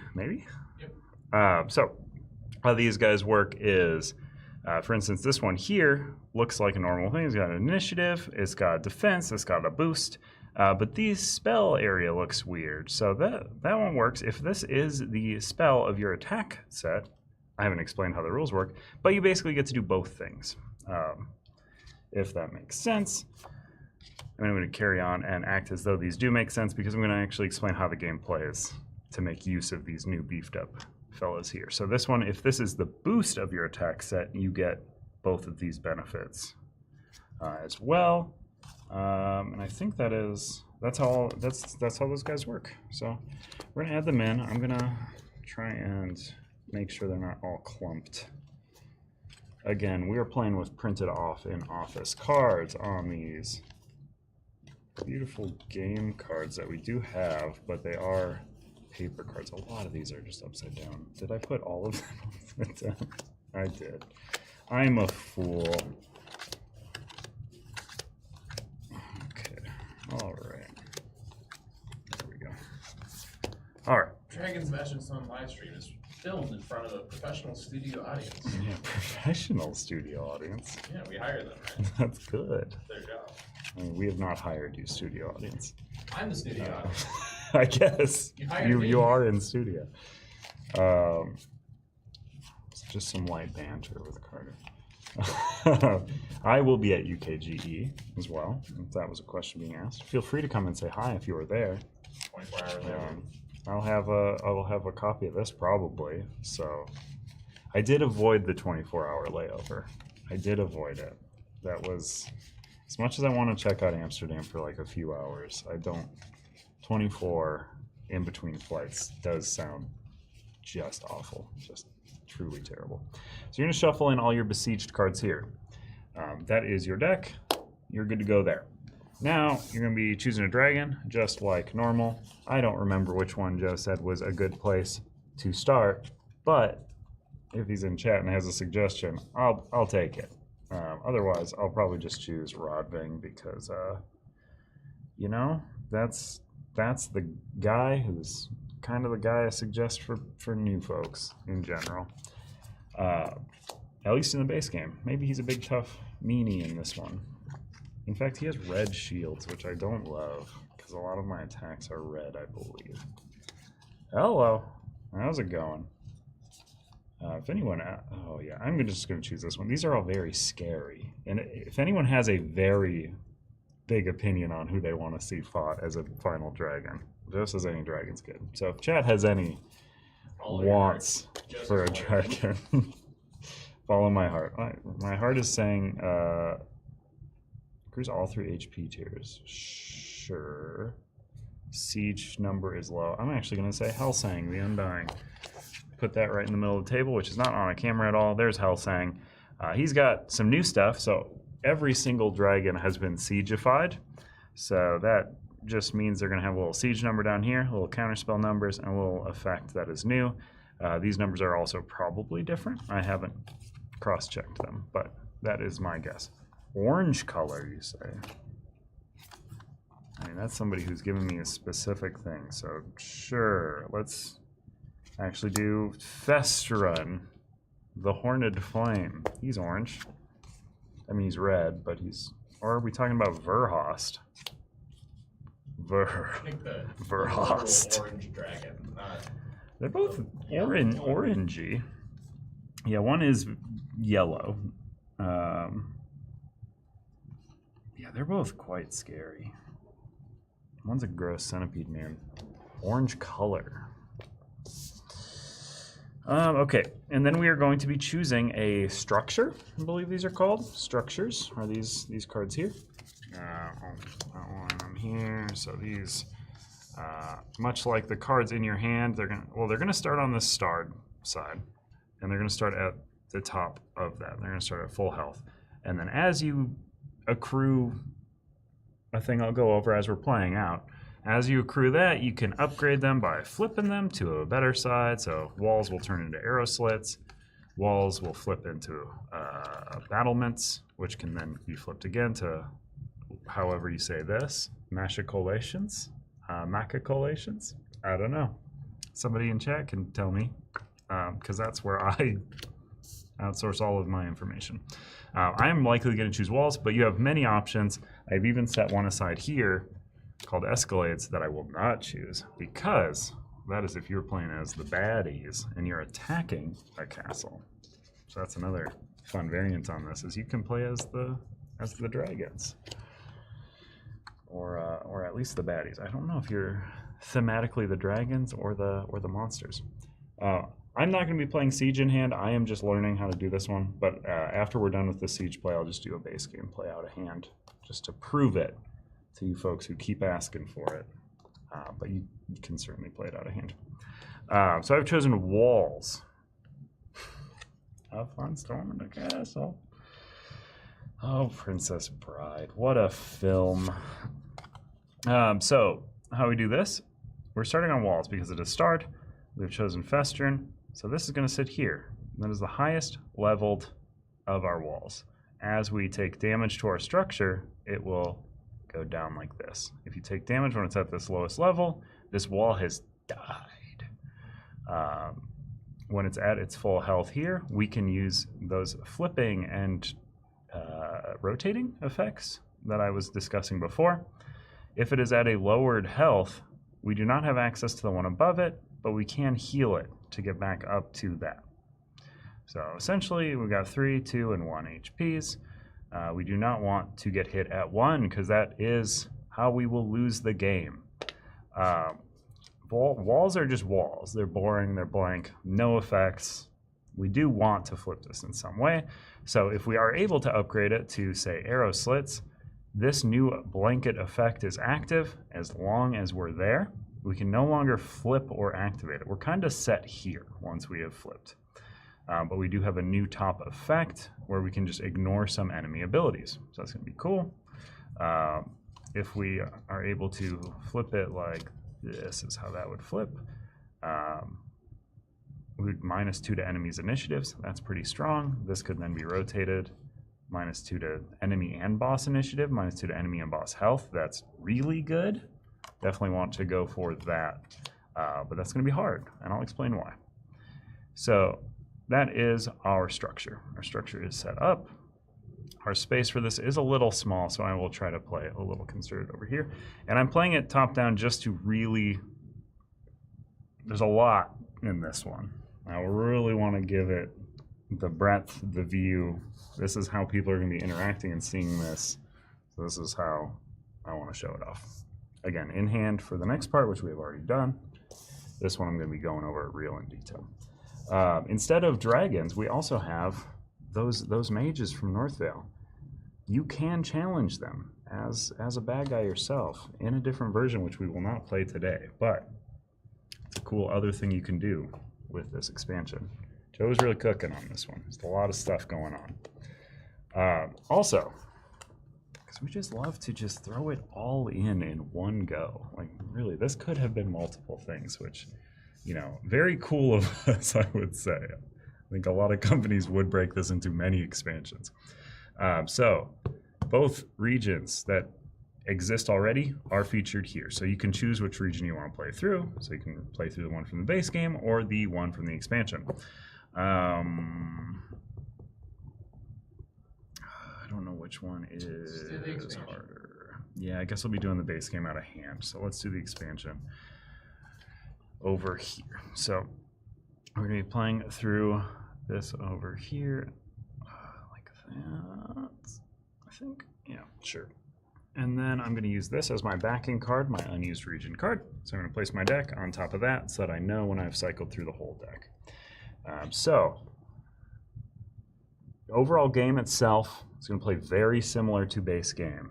There are many different decisions that I will be going over as we go, but the general idea of building out action sets and doing all that stuff is very similar. So main difference, instead of drawing 4 cards, you're going to be drawing 5 cards. 5, not 4, 5. Why are we drawing 5? Why we're drawing 5 is we're going to be building 2 action sets. And why do we need to build 2 action sets? It's because we are always going to be facing a monster, and we're always going to be also wanting to generate move. So we're still going to consult this symbol on the top of the deck here on our key card. I'll put that here. I'm going to keep this just, let's see, layout for this is a little harder. So here's the full deck. I'll keep it up here for just a moment. I think this is making sense. We'll see. That's kind of off to the side. We'll see. But we're still going to consult this symbol here. If this was a journey, say this was our top card, we would be fighting enemy 4, not journey 4, because in Siege there are no journeys. We are in a castle, we are defending that castle. So right now we're against enemy 1 based on the top card of our deck. So enemy 1 is this fellow up here, this little bramble man, and it's going to be 1, 2, 3, 4, and then this is region 2 upside down over here. So enemy 1 here we're going to see has 6 health. It has the Pierce effect, which I do have to consult my little card. Pierce ignores armor color. I don't think I have much armor color in my base deck, so I think we're good on that. So 6 health, Pierce, 7 initiative, that's pretty annoying, 1 purple attack, 1 purple defense, and 5 siege value, I believe is the name for that. But this icon over here, this little castle, is 5 siege. Below that is the 5 experience that we'll get if we defeat that monster. Get some green slime. So, siege is handled with boots. So, handled with the move icon. So how we're going to be doing here, we are going to be building two card action sets, or a 1 card action set and a 3 card action set. We have to try and reserve one as a reserve card unless we're fusing. So that's overall gist of this. So with these cards over here, let me see here. So you really want to use these cards, because how this works is if this is your attack spell, I would be getting 7 attack in addition to 3 boots added to my siege battle set. So this would just give me 3 boots, and I only need to generate 5 in overall. So that's pretty great if I can do it. So I think what we're doing here, I think we're generating 9. So we're going element, spell, give us 9 boots for our siege set. Initiative, again, not going to matter for that one. For this, we really want this value here. So I believe what I want to do, it's 1 short. That's fine, it's 1 damage. I'm going to fuse these 2 purples to turn them into red, giving us this set here. 6 initiative, 7 attack, get to add 3 boots to that siege value. So how this breaks down overall in terms of timing is we're going to first resolve our siege stuff. So they have 5 as their siege value. We have generated 9 boots. That is more. We also have this value giving +3 to that. So we've generated 12 boots to this one's 5. So the reason that's cool, that we have so much excess, is our excess siege value can be used to upgrade our structure, which we will be doing. Had we not generate, I don't think there's any orientation of these cards where a sane person would not be able to siege success here. But sometimes you certainly will not be able to successfully guard against a siege. Had we generated 0 boots, say, and this is a 5, we would have to take damage to our structure. So say we generated, I think we would die if we generated 0 boots, and it would be very hard to generate 0 boots again with this hand that we drew. But say we generated only 3 boots. We played this very inoptimally, 3 boots, nothing else. So we would turn that to a 2. We would still have to take 2 damage to our structure. Structure has a shield of 1 that can soak it. 1 damage would de-level it. Our next armor there can soak up to 2. And that would fully block it out, but then we would be down to level 1, and any future hit to our structure would just kill it. We can repair it, get it back up, but in the future, we would have to be very wary. We have generated way more than enough. We have 12 to 5, so we have 7 excess. So we are golden as far as beating the siege on this one. I am just going to double check the timing. I believe I upgrade before I resolve the enemy. But I just want to make sure that that is, in fact, the truth, and I'm not lying to you. Resolve structure damage, resolve structure actions. Yes. So, let's resolve structure actions. Yep, perfect. Okay. So at this time, before I even do my attack set, I can choose to upgrade or activate abilities from my set here. So I have 7 excess. I am going to flip this because that seemed good. So we flip over to Battlements.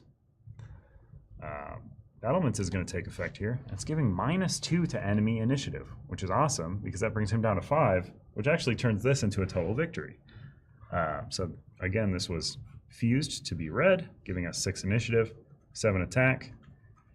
6 beats 5, which is now their initiative, and 7 beats their health. So we actually are not taking any damage from them. Total victory, we will get 5 experience for the enemy as normal. Again, damage from enemy, that's going to work just like base game. So had we not beaten their early attack or their health, we would have taken damage to our cards, not our structure. So that's how that goes there. Waiting for the Puss in Boots expansion for Felines of Etchinstone. Just add some boots to them. Just draw some little boots on you guys. Especially it's print and play. You can draw right on it. Genius? I don't know.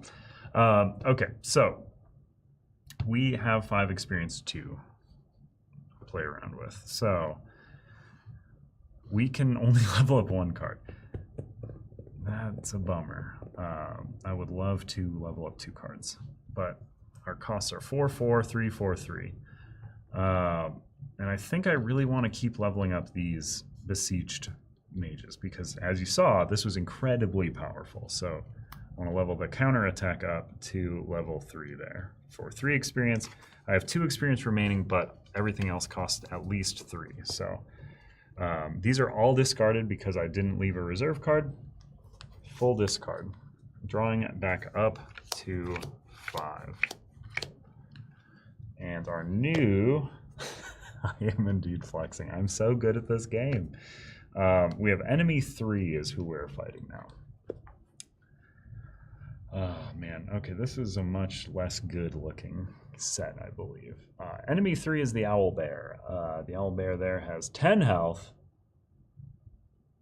3 initiative, which is reduced to 1. So I think it's impossible not to beat that initiative. I guess if we didn't have a... no, even then I think our base initiative is 1 always.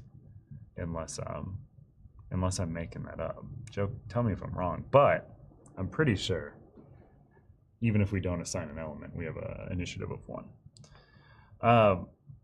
10 health on the Owl Bear, 1 initiative with our Battlement's effect, 2 red attack if we can't block early or regular damage, 1 red defense.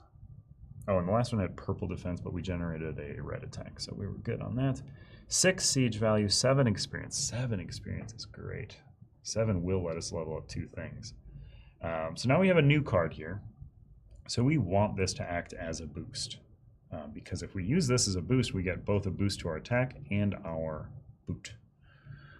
And again, this will have to be onto the attack set. So let's see. A siege value of 6. So we want to be generating boot. We have 1 card that generates boot.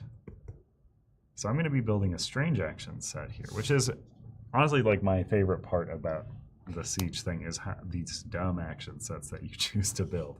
Because I'm just not going to assign anything to this. So it's just giving me 3 boot. That is my siege action set that I've assembled.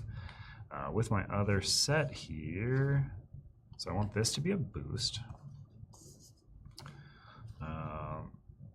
And I think he has red shield of 1. That's fine. I think I'm going to hold on to Paw of Might as a reserve card over here. I'll just set it off so we're not thinking about it. I think I'm doing this. This will get me to 10 attack. No, red shield. Oh, bummer. That's so close. I don't think I have a better option, though. Yeah, I think that's the best I got. Because even this yellow, if I subbed this yellow attack in, which I could do, it would be 6 plus 2, 8. No shield would activate, but then I'd be too short still. So I'm doing 10 damage, but he has 1 red shield, and this attack is going to be red. So 9. We're close. So how this is all going to work? Our siege action set here is just 3 boots, but we're getting +3 from this, which is exactly meeting. So we are not going to be doing any effects. Base initiative is 0. Okay. Well, it's good I'm not doing that then. Okay, so I've got 3 boot from just this card with no attachments, +3 from this being boosted on to my attack set.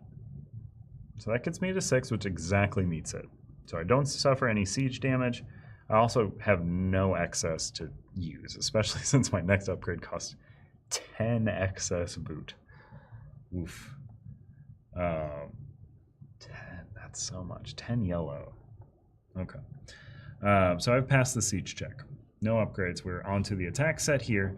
Again, I've generated red attack of 8 plus 2 from this, so up to 10.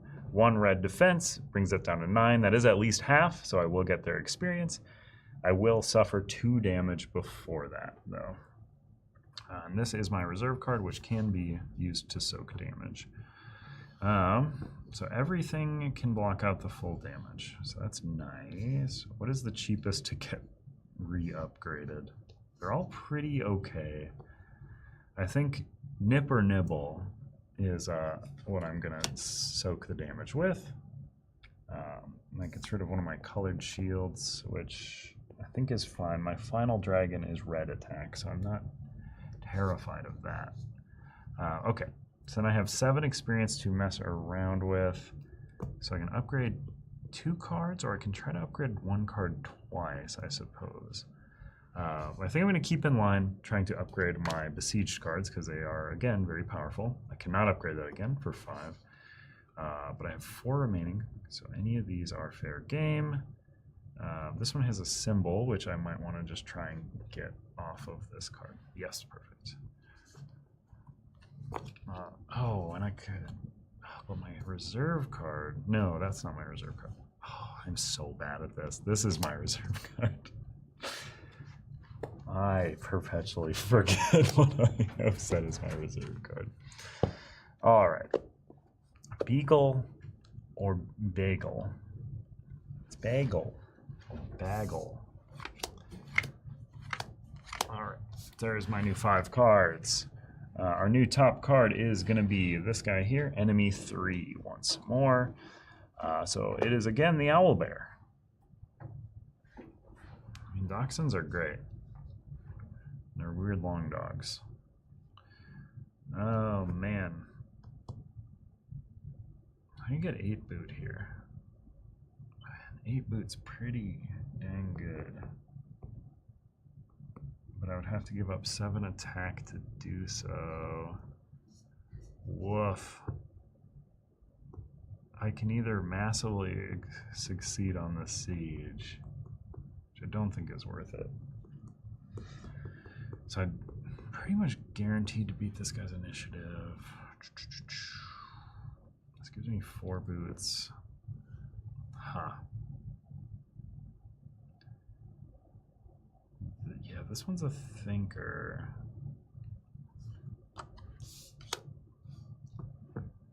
Maybe that's 7 attack. I would need to get +3 to outright kill this bear. How much does it cost to re-upgrade that, or to heal that back up? 5. Okay. Interesting.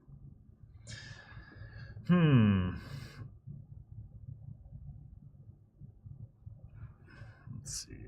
I can save this in reserve to try and just get a huge pile of boots, like upgrade it. Yeah, I think that might be because I could go upgrade.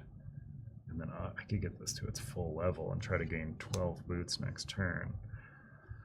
Just put this in, generating 3 boots. Oh yeah, my battleman can soak the rest. I believe I can upgrade a structure multiple times, if I am not mistaken. So I think this is the way forward for all me. I'm going to set my Flight O Frisbee off to the side here. I'm going to just be generating 3 boot for my siege, which is 3 short, so no other boosts because I don't have any other besieged mages.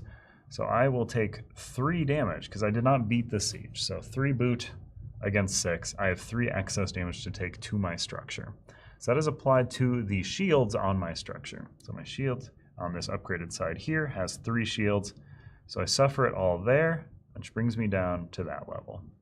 Now the next one's only got 2 shields, so I gotta work on getting that leveled up.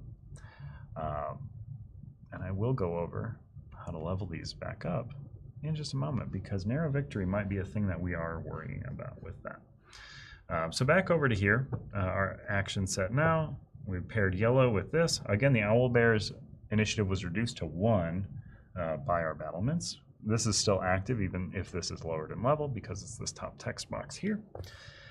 So yellow gives us 3 initiative, and yellow gives us 7 plus 3 is 10. 10 against his attack. We beat his initiative and his attack. Full defeat on the enemy. So 7 more experience. Again, I'm going to take our reserve card. I want to generate a lot of boots next turn, so we're going to level that up. And then for 4 more, level it all the way up to level 4. So our reserve cards remaining in hand. The worst thing that could happen to me right now is that I didn't count the cards and that this is the end of the deck. So let's hope that's not the case. That is not the case. Nice. Okay. All right. So, interesting. And our top card is showing us enemy 1 once more. So it's this little bramble fella again. He has pierce, so he doesn't care about armor color. 6 health, 7 initiative, brought down to 5 because of our battlements. 1 purple attack, 1 purple defense, 5 experience, 5 siege value. So we're going to absolutely stomp the living heck out of this guy's siege value. Because I want to get our structure upgraded. We might just not do a very good attack, though, is the caveat to that. But boy, are we going to upgrade that structure. So I think this is what I do.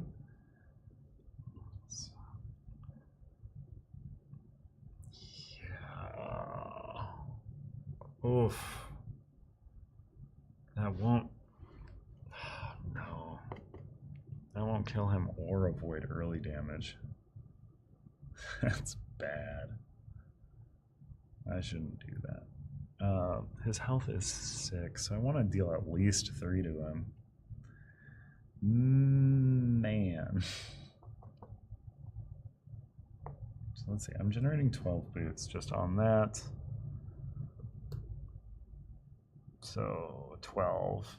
These are enhanced actions, so those will get a boost from my cards, from my unused card.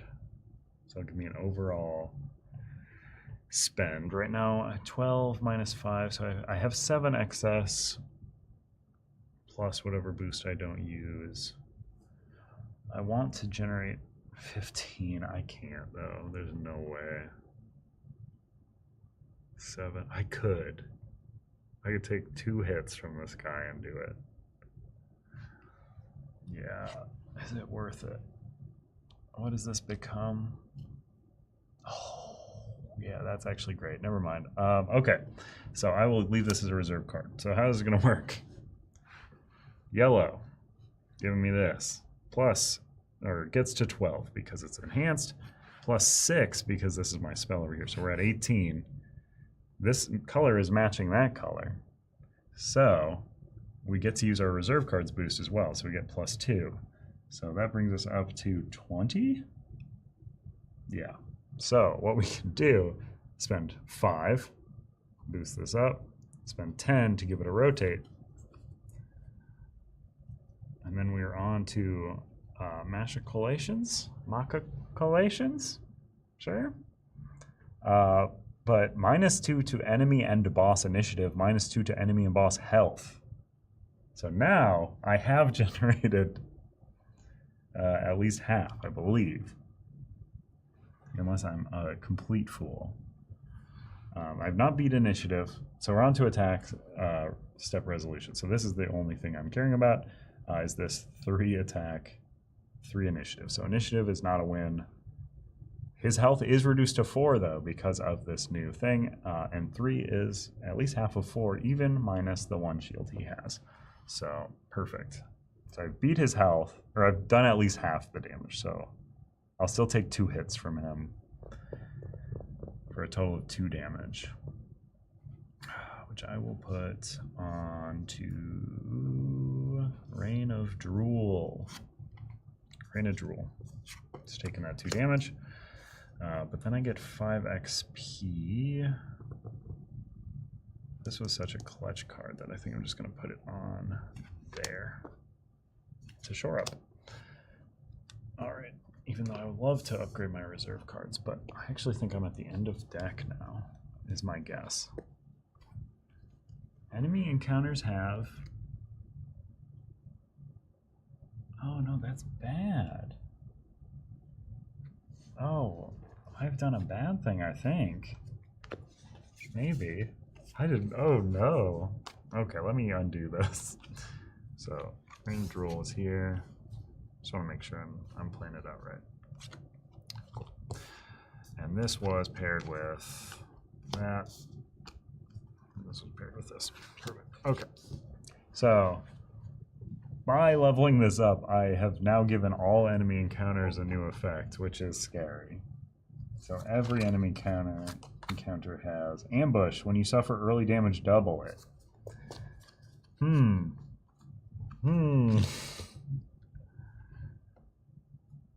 Yes, yep. Yeah, that's... So I have suffered 3 damage instead of 2. So if that is the case... Oh, no. I don't want to unlevel up my good card, though. I also don't want to de-level 2 cards. I guess I'll put it here. Yikes. That sucks. Alright. I will still level this guy up. I feel like it's important to level up the besieged cards, even if it is inefficient. And I believe this probably takes, yeah, that's the end of the deck. So, just like in regular Etchinstone, we are moving on to the next region, which is going to be the Dark Reaches. Make sure to keep your level tracked. Shuffling our deck, not reorienting any cards, just like in regular Etchinstone as well. So, yikes. Now we have to keep in mind that every single enemy going forward has ambush until our structure takes damage. That's one thing to note here, is that once our structure takes damage, we lose that effect. I will call out as well, because I've been very good at generating excess upgrade of like cost, but you can upgrade for less than the cost. Again, just like enemies, if you're able to generate at least half the cost to upgrade your structure, because sometimes you just don't get the hands to get these huge piles of numbers. But for instance, I could upgrade this for 3, but I would have to suffer that penalty. And usually the penalties are pretty high. So that's a penalty of 3, so you're 3 times. So I would have to discard the top 3. How many copies of normal Dragons of Etchinstone do I need? There's a co-op mode now, right? I could not hear most of the conversation that was happening because it was Joe was being piped directly into the stream, and I could only hear Gilly's side of it. So I actually don't know how many copies of Dragons are needed for co-op, but Joe is in the chat, so he could answer that question better than I. If you want to fly a little close to the sun, you could let your structure take a hit to avoid that ambush effect. That is true, because the structure effects happen before enemies take or do damage and stuff. So if I really want to avoid that ambush effect, I can let the structure get damaged before I go to the attack step. So I draw my 5 fellas here. So we got 1 non-puppy card. Interesting. So, oh, and our top enemy here, again, it's the journey symbol 1, but there's no journeys in Siege, so we're enemy 1, which is this nerd over here, 12 health, which is down to 10 because of our cool effect. He does have ambush. He does have, I believe that's slow, so we can use move instead of attack against him because he's so dang slow. He also has defensive, which reduces his early damage by 1. There are 2 co-op mode options that work with a single base deck. There you go. We're telling you to spend less money. Isn't that great?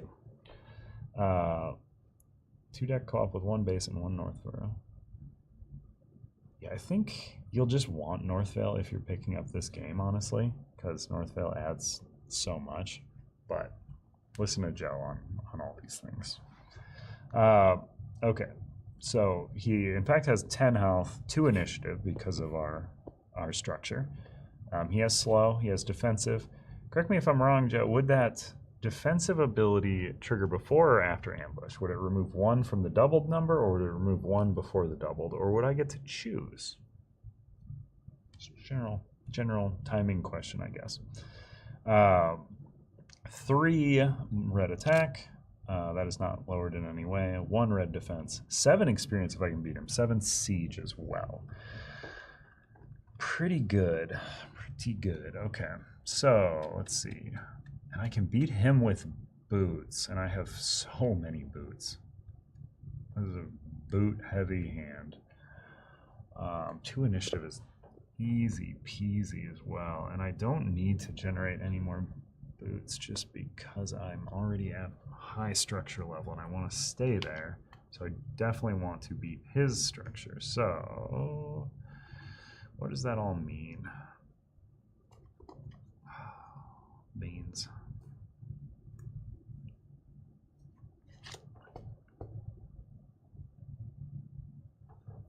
A lot of talking from me for ultimately I need to do 10 to this man. So this beats him. And it beats his initiative. So this is an outright enemy defeat. Should do that. What do I do for the siege? Because he has 7 siege. It's rough. Rough.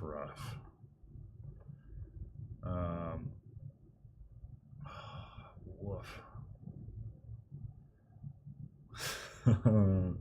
That gets me to 6 if this is my spell and this is my boost. So that's the fun thing about having to generate 2 card action sets is you can do spell and boost or element and spell. Whatever's going to make the biggest numbers for you. I think this generates the most. Boosting this base boot to a 6 against his 7. I do still suffer 1. Do you see Joe's comment in the chat? Rough or rough. Lower the stat first before doubling it due to ambush. Cool. That is how I would time it out if I was given the choice. So that's great. Really look forward to this game. Also love to see GG. Thank you. I am also looking forward to this game. I like playing it so much, and I will be playing it on planes and whatnot because it's real easy to bring around. I am brain locked here though. I think I can't, with cards I have right now, beat both things. I think that 6 is about the closest I can get, and it really stinks because my structure has 4 defense, so I'm able to block out like all of it except for 1. But any damage against the structure makes it D-level. So I'm actually just going to do this to boost this by 2 up to 5. Doesn't matter because I can soak up to 4 excess damage. And instead reserve my purebred card over here. So structure stuff. I've generated 5 against 7. It's not enough, so I will take that. Beans. Hate it. Brass mags are what is absolutely not needed in this campaign. I don't even know how you would implement it other than just having fun magnets around you. Okay, so. Oh, that does give me an idea, though, for what we could do. We can have our hand.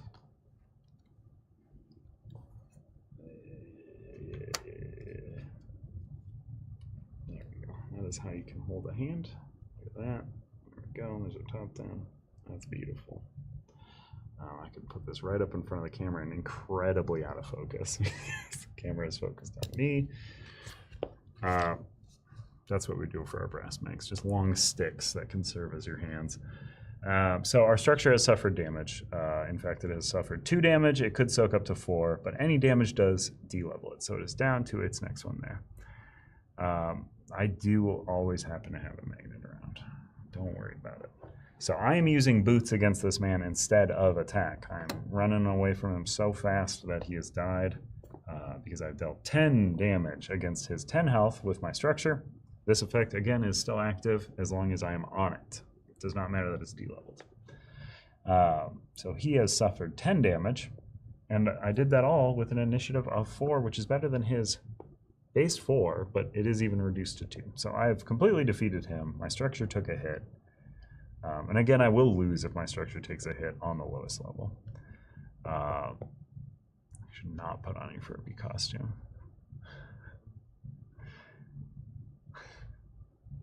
Okay, so I have experience to work with. I have 7 experience to work with specifically. So I'm going to put 3 on this. I like leveling. Again, love to level up these Besieged Mage cards because they're very helpful. That costs 5 for the next one, so I can't afford it. So I'll set it over here. 4 more to work with. I could put Flight of Frisbee back up for 4. That would be more efficient, but this is my reserve card. I want to hold on to a leveled up card. So I'll level that fella up. Discard my action sets. Reset the game. All right. Our top one over here is Enemy. Enemy 2. This guy has many things going on. I don't love that about him. He has the thing that makes me, he has ranged, so he is going to make me discard my reserve card in addition to beating his initiative. So that was a main question that has come up with people playing this from the print and play. Ranged does make you discard the card in addition to beating initiative to avoid early damage. So that is his effect there. That usually means that I will just take early damage. But if I want to level up my structure, I'd have to do it before the attack. And then early damage is doubled. Early design these mean. And then aggressive increases early damage by 1, which is his other ability. So if he early damaged me and I leveled up structure before that, I would take 6 just from the early damage. Yikes. But what do we have here? Is that even a worry with what we have going on? So he has 9 health, 5 initiative, so actually 7 and 3 based on our structure. 2 yellow attack, 2 yellow defense, 6 siege, 7 experience. 7 experience is quite good. Huh. So I want to deal 7 to him, but I certainly want to beat his initiative, which again is 3. Huh. I can definitely beat his initiative. So that's good.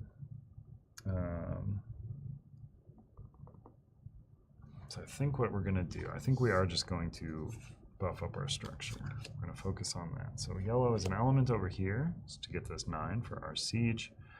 Then we're going to pair with a purple over here. This might be overkill, honestly. So let me just double check to make sure I'm not just 6 or 8.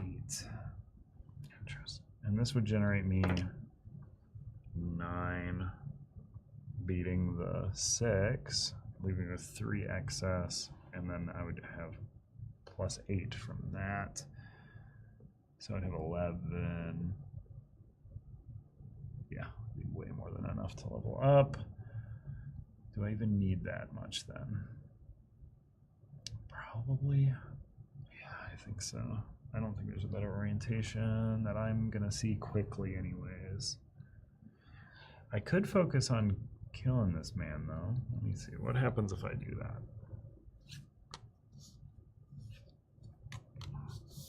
So focus on killing this man. There's my element, there's my spell. This gets him outright because that beats initiative, that beats attack. I would have to discard a reserve card, but that's fine. And then over here I could move this. So I'd be generating 9 boot. 9 boot would beat the 6. It wouldn't be enough to do the thing, but that's fine because I would get a bunch of experience, and I'm sure I can generate boot in the future. Yeah, I think that's what I want to do. So I do this, discard my reserve card in addition to beating initiative. So I will completely defeat the fella there. I've beaten the siege, so 9 against 7, or 9 against 6. 3 excess doesn't do much for me. I could. How much time do I have left anyways? 1, 2, 3, 4, 5, 6, 7, 8, 9, 10, 11. 11. If I take a time penalty of 3, currently I'm drawing up 5. 6th is revealed. I draw 4. I have 2 turns left, I believe.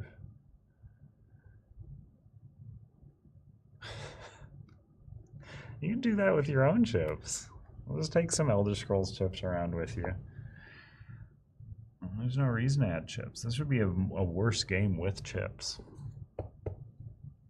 And we don't want to make worse games. We want to make better games. And I'm all about sacrificing the quality of something for a bit, but I don't want to sacrifice gameplay for a bit.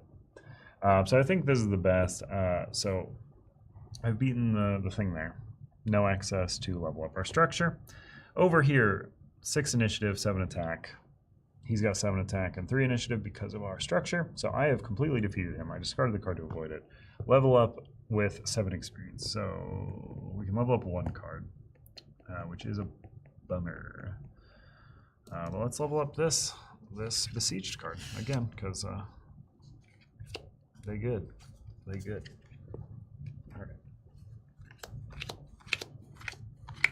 So we're up, back up to 5. We had to draw 5 for that one, and our new top card is Enemy 4. I don't know if that was even in frame. Could be just chips with a sticker of a rock on them.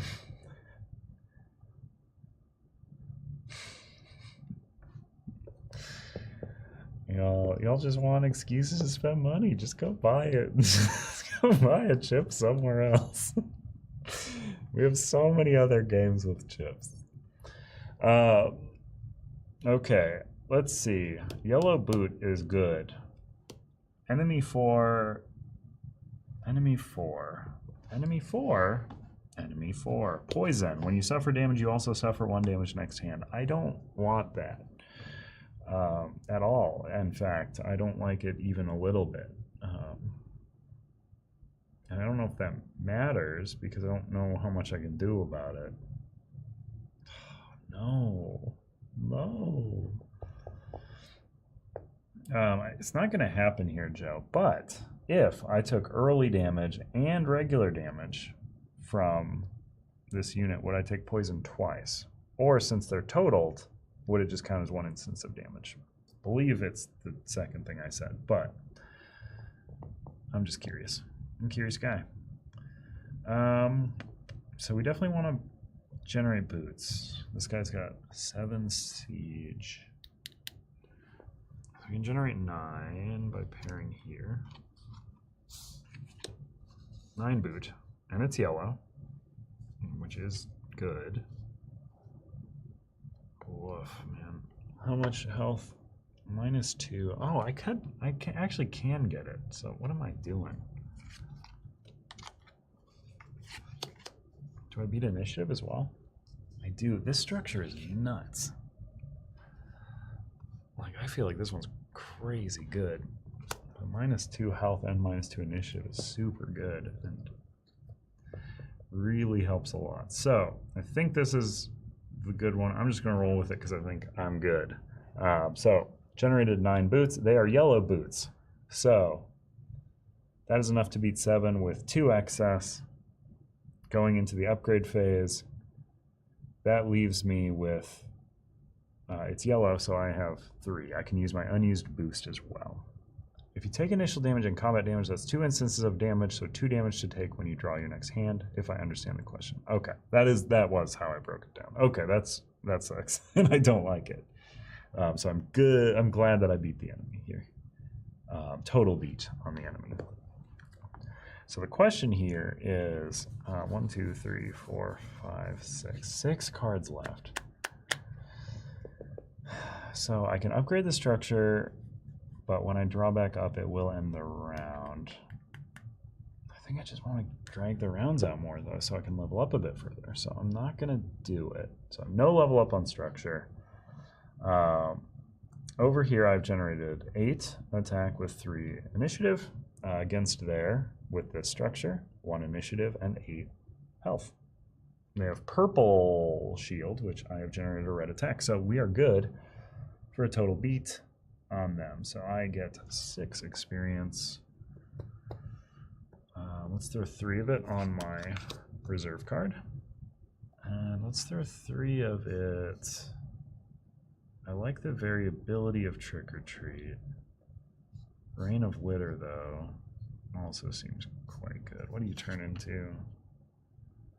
11 attack is so good. What do you turn into? 7 with a boost of 4, though. Yeah, let's put it on Trick or Treat. So, throw all those in the bin. Draw back up. This is the last hand. We have enemy 1. Enemy 1. So it's the slow man again. Excuse me. Slow man. So I can use boot or attack. Based on this hand, I feel as though I'm clearly going to be attacking. I need to. He has 12 health, which means he has 10 with 2 initiative. 10 is so big. That's such a big number.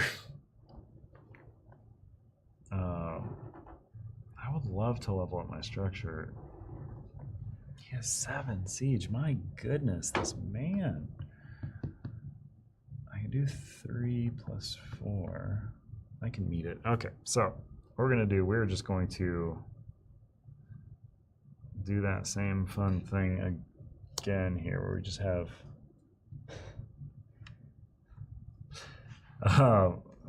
this generating 3 move.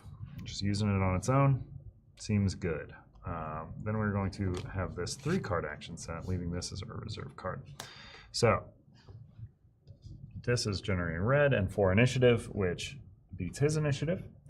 Let's do our siege first. So our siege is going to have 3 because it's unpaired, and then it's going to get +4 from this boost over here. So that's 7, meets it exactly. Then moving on to the attack, I have no excess to spend on leveling up, so I will not do that. Red for our element, giving us 4 initiative, 11 attack, +2, up to 13 attack, more than enough to smash that fella over there. Getting 7 experience. So I think I'm going to put 1. I don't like having level 1 cards in the deck. It's very frightening to do. So I have 6 remaining. I could spend 5 there, but efficiency-wise, I think I'm going to spend 3 and 3 on these 2. Okay. So that leaves me with 1 reserve card. I'm almost guaranteed that's the end of the round, though. Yeah, because I draw 2, and then I'm over. So I think we're doing pretty good here. So now we're going to flip our card over to region 3. Feeling pretty good about this. I mean, our structure needs to be repaired. I really want to repair it before the final fight. But we're halfway through, and we're doing pretty good, honestly. Feeling way better about this game than the one I played through yesterday. But also the final dragon on this one is much less scary than the one I played against yesterday. So we'll see, we'll see. I'm drawing it up pretty well too. All right. Doing that last shuffle and back to region 3. If anyone has any questions about Siege gameplay, feel free to throw them in the chat. I am keeping an eye on it, but I feel like it's honestly like it is a very complex expansion, but it feels very intuitive once you're in it. Like this is my second time playing it, and I think I'm doing a good job. I don't know. Let me know, Joe. I might be biffing it left and right.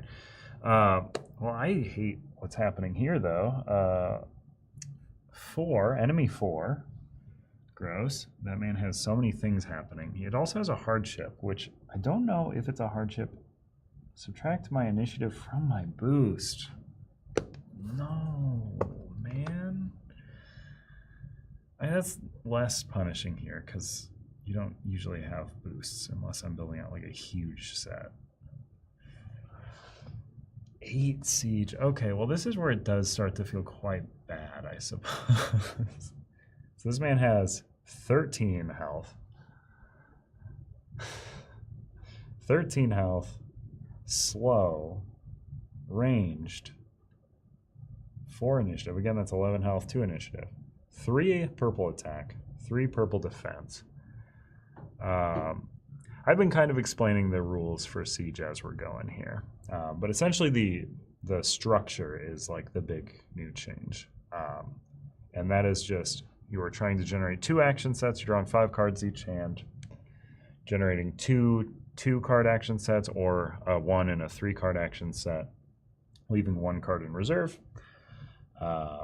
Your first action set is generating move to try and beat the siege. Your second one is an attack to try and beat the enemy. Any excess move generated that beats the siege can be used to level up your structure. Yeah, no, that is what I'm seeing now. I felt very good going into this region, and the second I see the first enemy, I feel terrible. So 11 attack is what I need to generate to beat this man. And I believe, even though this is like a journey hardship, it would... Or no, it's not. This is just a regular hardship. Yeah. Woof. Huh. Slow. I don't think using boot instead helps me at all.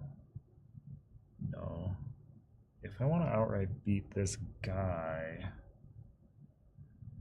Oh. How much initiative? 2 with my... Okay, so I can do... This beats the man fully. I will have to discard my reserve card to avoid the early. It's probably worth it. 3 is a lot. He does not have red defense. And then his siege is 8. Yikes. I can only generate 9 boot if I have a yellow, which I don't. I can't fuse because I don't have matching colors. Ooh, this is a pretty rough one. I think I have to take structure damage, but the amount might make it something I should not do. Yeah, how much? Oh, the last one doesn't even soak damage. Ooh, boy. Okay, I should have leveled up my structure again. Okay, well, I will not beat this man outright. That's certainly gonna not happen here. So I gotta beat that siege. Or no, this is generating 4. This is less bad than I thought.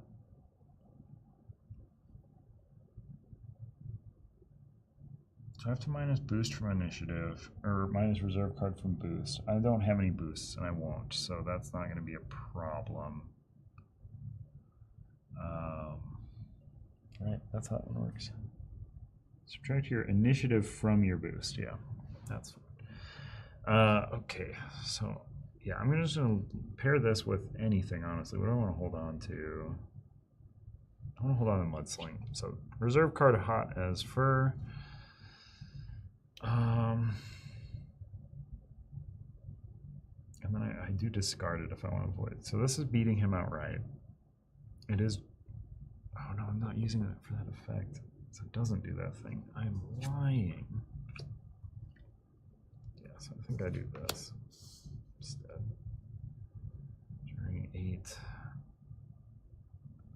Beat his initiative? That doesn't beat his initiative.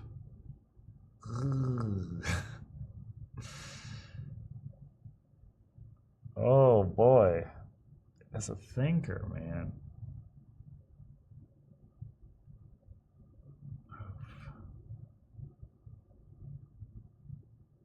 Huh. Need to generate at least 6. I might take 2 hits here, which is gonna stink. It's just gonna stink, because I think I have to fuse. Which would just leave me with no reserve card. Because if I fuse these, I can make yellow. Give me that.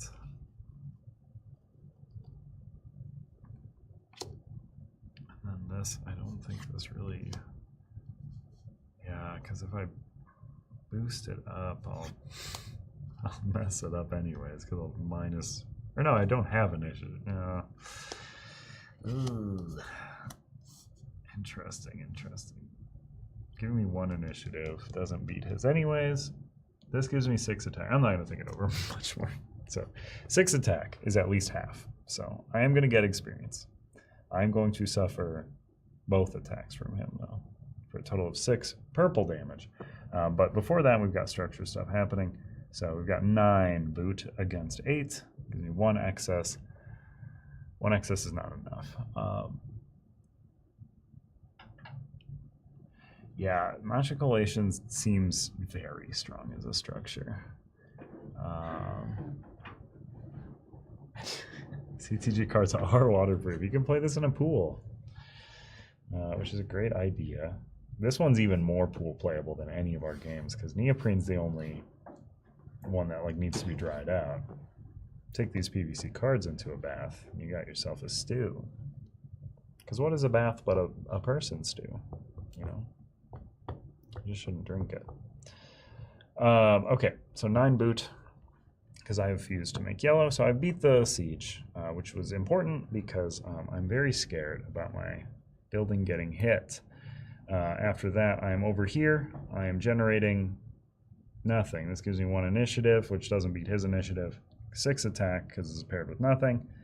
I guess this it doesn't make any difference, I suppose, if I swap these because it could be to 8 attack, 0 initiative. Doesn't fully kill him either way. So I'm going to take 6 damage is the long and short of it. Which really stinks. Quite real bad. Oh, I'm seeing the weakness of these besieged cards now. 2 defense on a level 3 card? What are we doing? So I'm going to soak the 6 on these 2 cards. So this level's back to a 2. This level's down to a 1. Don't love it. That leaves me with 9 experience to mess around with. I have no reserve cards, so there's not a consideration there. Even if this gets up to level 4, it still has 2 defense. Devious. I didn't even notice that. That was it's so bad. I'm gonna level up Mudsling for 4. Level it up again. Give me some red armor, which might be really good going into this final fella who's doing a lot of red attack. That might be the last time that I see that much XP too going with this card. Let's do that. So get that really high leveled. Trying to plan for my dragon, which I don't usually do. But dragon I'm looking at has very high numbers. So top 5. New enemy. I love this guy here. Look at that guy. Look at this dog. What's going on with him? What's going through his brain? Look at him. He's seen God. Okay. Enemy 2 is who I will be facing this time, which is a terrible Mirelurk. A real crab man there. 8 health with my structure, 2 initiative, 2 red attack, 2 red defense, 6 experience, 6 siege. He also has the summon ability, which I believe he borrows someone else's attack. But who? Borrows attack of the enemy in this region whose attack color matches my reserve card's color. So if I don't have a reserve card, he won't do that. So that's a reason to do that. This is good for 10 boots, which is good. I like 10 boots.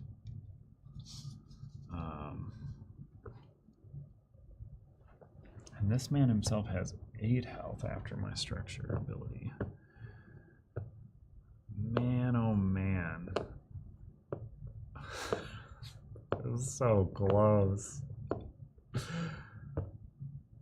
I can get to 7 attack. So how much is this? 6. Huh. Interesting. What is his armor color? Is red.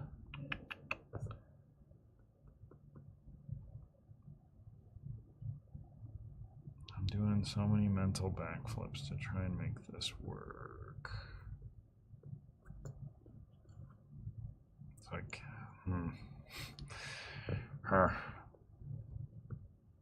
So if we do just this, 5. Oh, this is sacrificing structure damage, which seems terrible for me to do right now. Can I get to half his... I can get to half his health with 1 card. I'll take 2 hits again.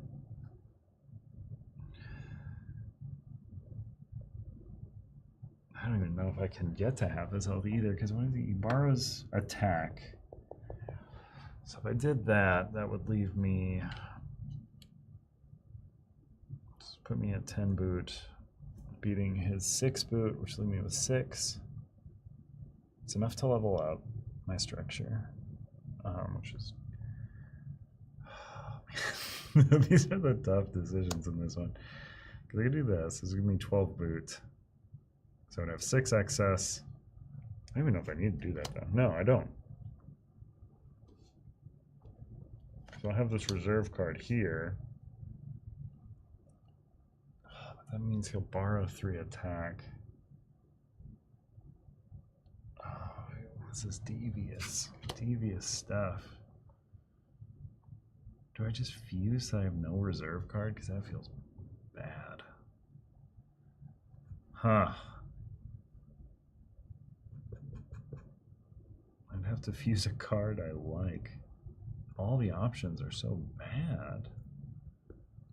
So I do this.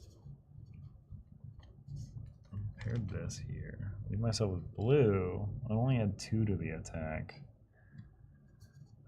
If I did that, I would beat initiative. Certainly. So it's less bad. I would still take a 4 hit from red, which doesn't make a difference. I have no red shields here. I think that's good, though. So, how is it going to work? Structure, yellow, 10. Great. I beat their structure of 6, 4 excess. Yellow was yellow, so I can use the boost of my unused card up to 12.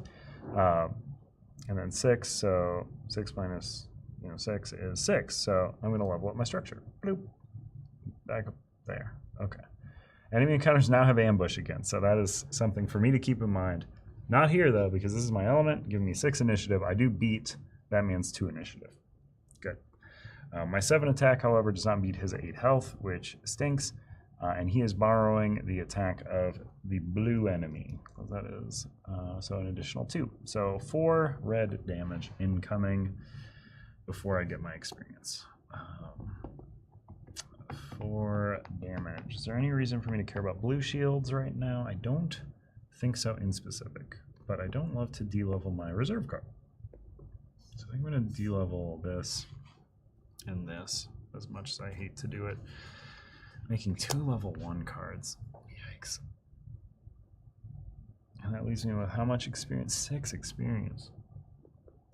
That's so inefficient. Maybe I don't want to do that. Let me see. Oh, it doesn't even matter, does it? 4, 4, 4, 4. What a bad hand to get 6 experience on. Okay. So those both get de-leveled, and then I can only level up 1 thing. I kind of want to spend it on my reserve card, which is the biggest waste, but I think it's ultimately probably the best choice. Yeah, that +4 boost is very good. Okay, discard the rest of the action set. Drawing back up. Boop, boop, boop. 5 cards. We have 1, 2, 3, 4, 5, 6 cards left. So even if I divert, or what? No, diverting would end it quickly. Even if I spend all 5 cards, I'll still have another turn before the region skips. So that's good. We're back up to full health structure. But our enemy also has ambush once more.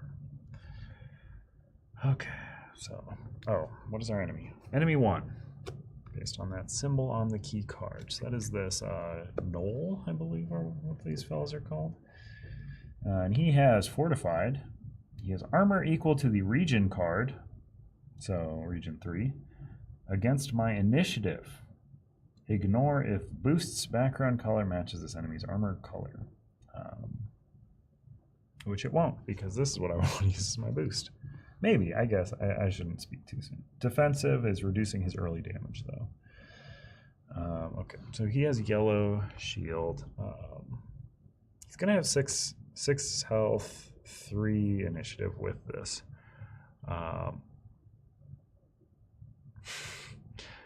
That correct, but also like that was a typo that we caught. There's a few typos in here.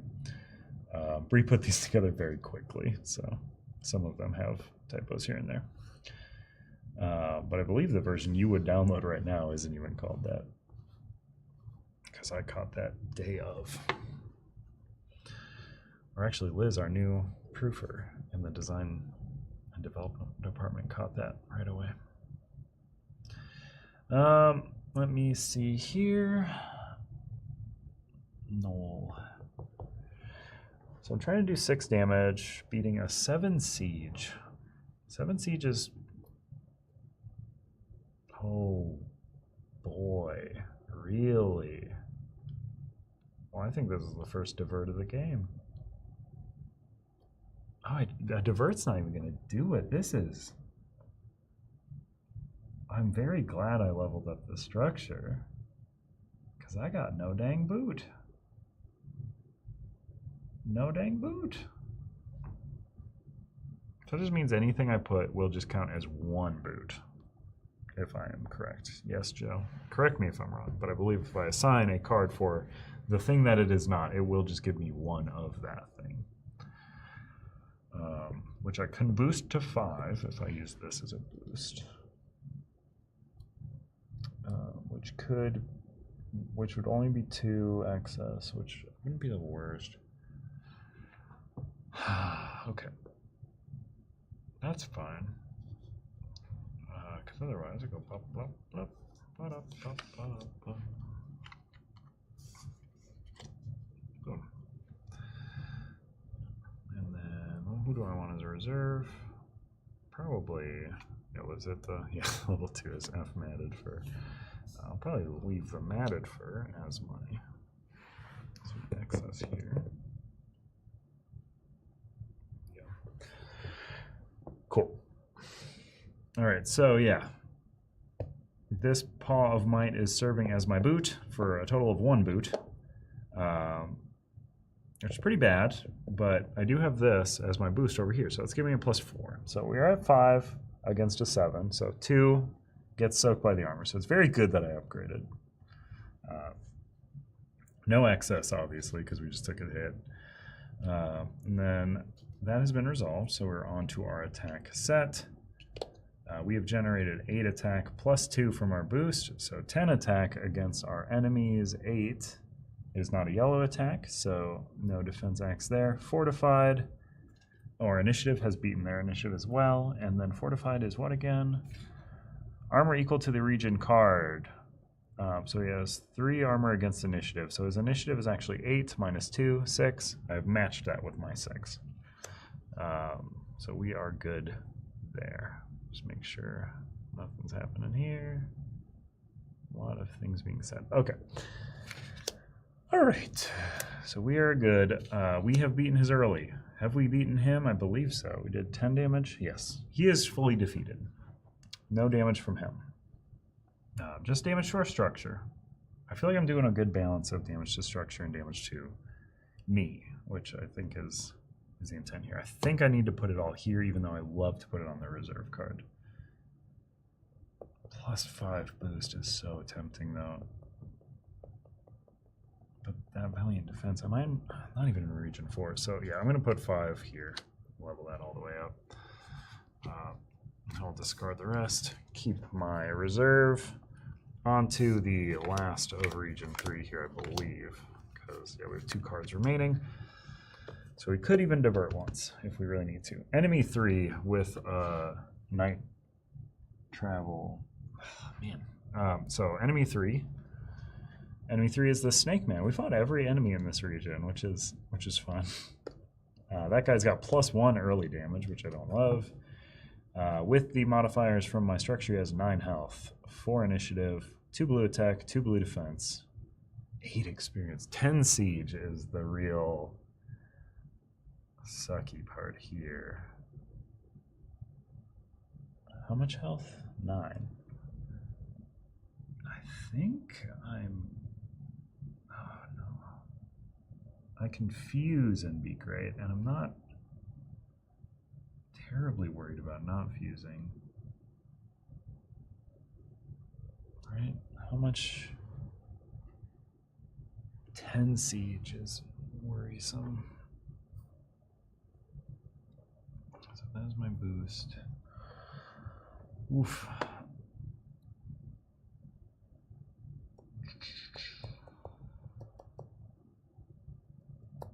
Interesting. And I want to level up if possible.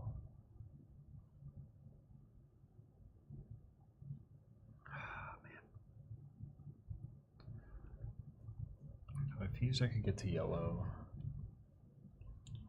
9 boot. You could fuse to get purple.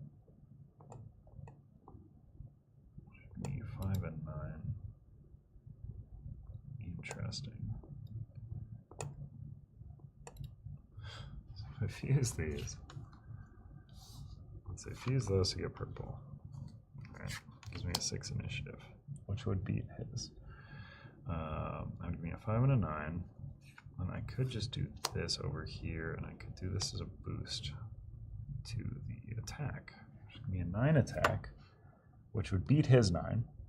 I've beaten his early, and then this would give me 4 boot, plus 9 boot from this card. Yeah, those were a great idea to level up. So it would give me 13 boot. Wouldn't give me enough to repair my structure, but I would beat the siege. I would not take any damage from the enemy, early or otherwise. So I think this is the set. Yes, that is my set. I will do all those things. So I've beaten the siege, just barely. And I get 8 XP. Okay, so let's level you up for 5. Or I could do a 4 and a 4 up. No, let's get up of that, and then let's do this up to level 3.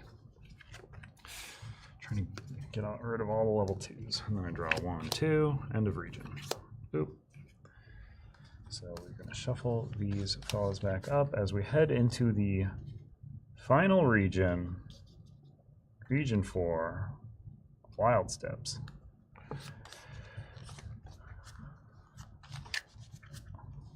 He was a point short? I don't think so. I also don't know when that comment was from. I will not groom your dog. Take your dog to a groomer. Okay, do a dog grooming. All right, so drawing into our top 5 cards once more with the new set here. So, chase the stick, nip or nibble, reaction time, purebred, wagging tail. And we are against enemy 1 based on this old card here. This guy's got so many things. 6 health, which is actually 4 health. Not bad at all. 1 just generic defense, which is quite annoying, actually. So just basically 7 health. Has evasive, gains 1 armor for every initiative short of avoiding early damage. Gross.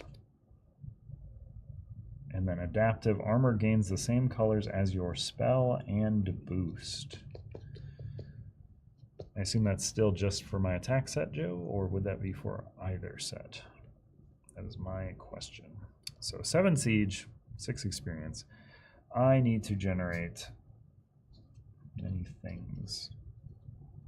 And I theoretically do not want to have the same color element as spell to avoid that effect. I only have 1 attack in this hand anyways. My goodness, I'm drawing them up.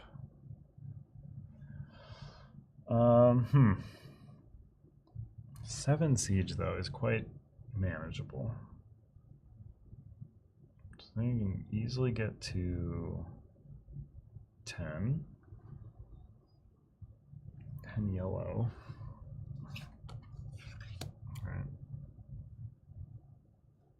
pair these fellas up. I can get to 10 yellow. I think I want this as a boost, though. Yeah. Huh. I'll infuse these to make blue. Get myself 7. Does that do anything?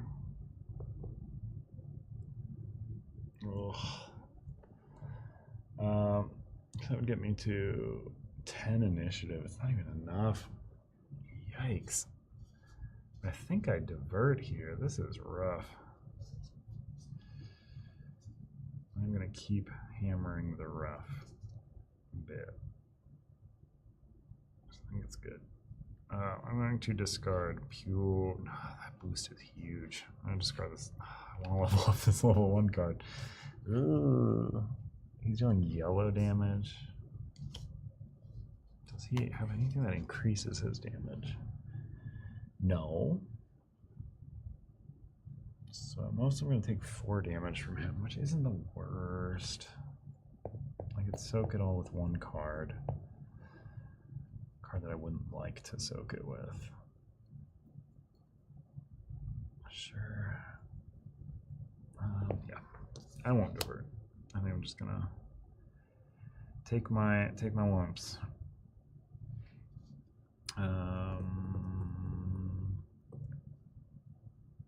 Just doing this, keeping this as a reserve card, I believe. What is this? What is happening here? Why did I do this? This is incorrect.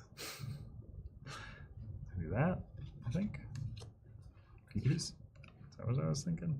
Yellow? Yeah, yellow 9. That would be +3 up to 12. 12 against 7 doesn't do it. So this is a reserve card. This is a +5 boost. Sure. 10 +3. Yeah. That's what I was thinking. Okay, so this is boosting the 5 base. Just from your attack set. Perfect. All right.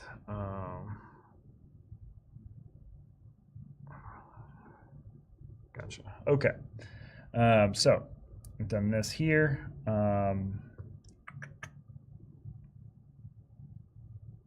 Okay. I don't even think I'm generating enough to deal any damage to this man. He is going to be armored up. But we are generating... Oh, an early damage is going to get doubled if I repair. What a terrible trap I've set for myself. That's fine. I can't even guarantee the next one will be better if I divert. So, let's just live with this. So, we have generated 5 boot, +5 boot, +3 boot, 13 boot.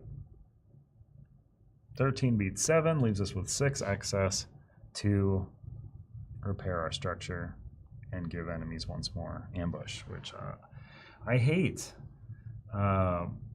We have not chosen an element, so our base initiative is 0, +5 from this, so 5 against their 11, or sorry, 9. So they get +4 defense because we were 4 short of clearing that. So they have 5 defense.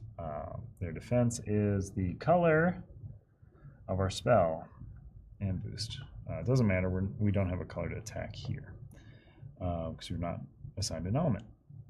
But we just have a 4 attack, which is probably, yeah, that just gets the armor down, honestly. Not even. So we have not gotten any experience from this. We will be taking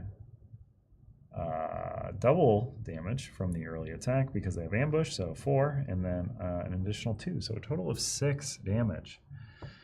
It's worse than I thought it was, but oh, and we aren't even getting experience. Oh my goodness. Oh boy. And it's all yellow? Ugh. Okay, well, let's level this fella down and this fella down. So that's 6. These are all discarded. We hold on to that card. And that was our first encounter of Region 4. It's not really looking promising for this region, I don't think. I think we're in dire straits. I don't know how well I've set myself up. So enemy 2 is what we're looking at. Enemy 2. Enemy 2 is this hyena man who is slow. That's good. And fortify. Fortified. Armor equal to the region. So 4 armor against my initiative. And if I have a boost and its background color matches this enemy's armor color, I get to ignore it, which is quite good. And he has a siege of 9. Okay, 9 siege. That's fine. I think that's totally fine. I do think I'm going to have to fuse once more, which I never want to do. Now I'm looking at all daggum the other. Everything's the opposite now. I can do 13. That's a big ol' hit. How much is his? He has 11 because of, so let's do that. Just a big old wallop. 13 damage against his. And he has 0 initiative because of my structure. That's great. And let's see. I can assign a boost. Assign this boost. +4 to this 3. So up to 7? Oh, that doesn't beat 9. +5 to that 3 doesn't do it. Oh man. Okay. Slight reworking of everything here. So I fuse these. I'm gonna fuse these to make red. Which I hate. Do that. Yeah. Or maybe not. Let's see. Because this will give me to 5 boot. Give me to 4 boot. So 9 boot. That'll beat the structure. That's great. So I put this as a boost over here on either my initiative or my attack. They have an 8 attack. They don't have the same color armor. They have armor against my initiative, though. I did forget about that. They have 4. So they actually have a 6 -2. They have a 4. Basically, for initiative. I still beat that. So making this red. 8 attack +3. 11 is not enough. Oh no. Did I do something wrong here? It made sense when it was 13. 13. But I couldn't get the boots up enough, right? Well, I can. What am I doing? I just put this here. Then this is a reserve. What am I doing? Okay. That doesn't beat initiative is the only issue. But that's fine.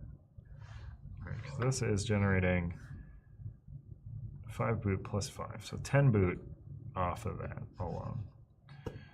This is generating 13 attack with a 3 initiative.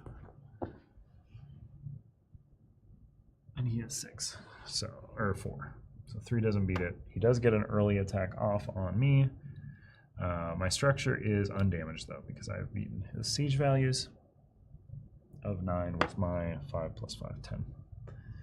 Oh, but early damage is doubled. Oh my goodness. Oh, okay. It was the other way. Yeah, that was better. Make that red, boost. So how did I do that again? So this is 5 +4 from that. So 9. 9 structure, solved it. Good. Good. With 5 initiative, theirs was 4 to beat. 8 attack, +3, 11. So I just don't outright kill him. I take regular damage of 3. There we go. And I am gonna soak that with a purple 2 shield so I can absorb up to double. Did you read Joe's comment? His initiative is 0 from your structure. Yeah, but he has 4 armor against my initiative. Unless I'm foolish. because he's got fortified. So +4 against my initiative, unless I'm reading that wrong. And I'm slightly on a delay, so let me know. But I will play this out as though this is what I'm going with. So I'm taking the hit there, and I'm leveling for 8. 8 experience is quite something. I mean, it's kind of something, I guess.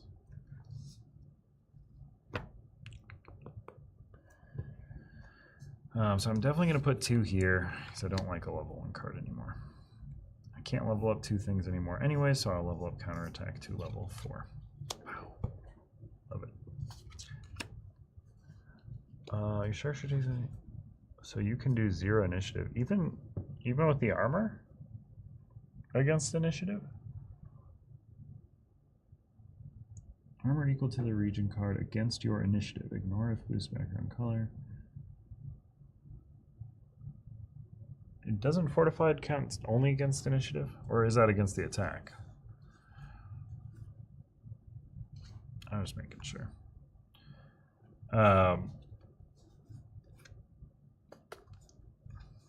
So maybe I took unnecessary actions. Him reducing your initiative is whatever, since you can do 0 and meet. Okay. Well, let me... Sure. Okay, let me relook at that then real quick. So, if that is the case, let's see. So I still fused these because that was to meet the structure.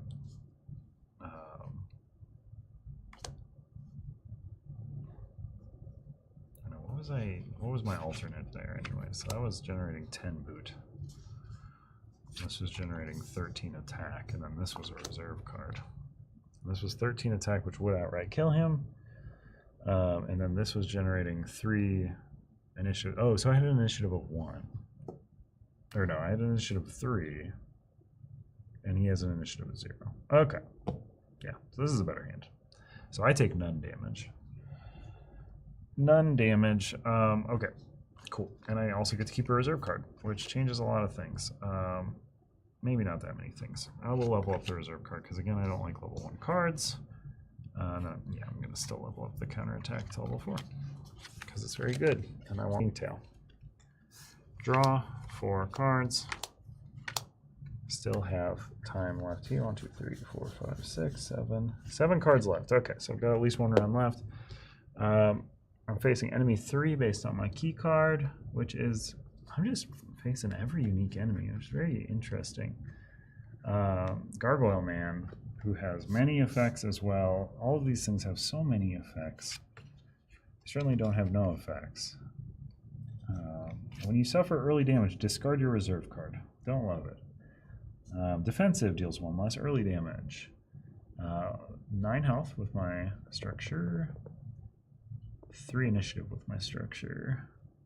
3 blue attack, 2 blue defense, 1 red defense. And then his siege is 11. Oh man, that's a lot. And I got nothing to do with that really. 11. Goodness, that's so much. I have to put so much into just dealing with that. But his initiative is 3. Gross. I didn't draw any besieged mage cards. Man, I want to be doing double duty. You get this to 10, which is most of the way there. I would need to boost it further to avoid that.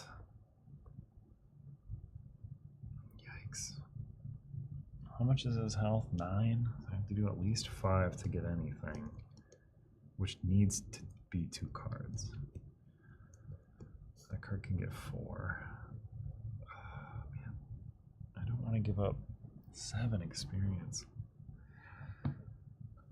How much is he? He's going to blast me for a lot, too, if I don't focus on that. I have 1 hand left. I can... all my boots, though. Huh. So if I can generate at least 7 siege, I should be fine.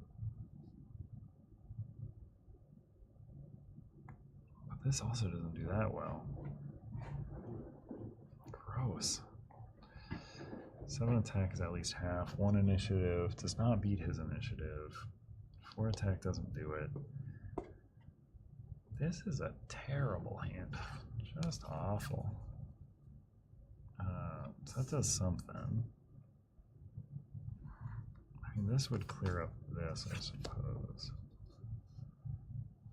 But does that do anything different? No. I mean, it does do this, I suppose. It's +3 onto that 4, 7. And let's generate 9 boot. Huh. But even with that, I still take both hits from him. So it takes 1 less from early damage. I have to discard my reserve card if I'm taking damage. Ugh.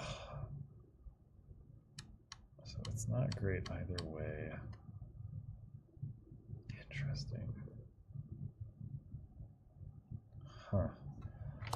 Do I fuse these? No, nothing does it. 10 doesn't do it on its own. It's so close. That siege value is so high. Eek. I would take 7 total if I don't. Oh man, yeah, I think I need to get a structure hit, which sucks. But I also, if I'm gonna get a structure hit, I really need to get some experience out of the whole bargain here. Yeah, that's fine. Doesn't really change much, whatever I do here. I don't think.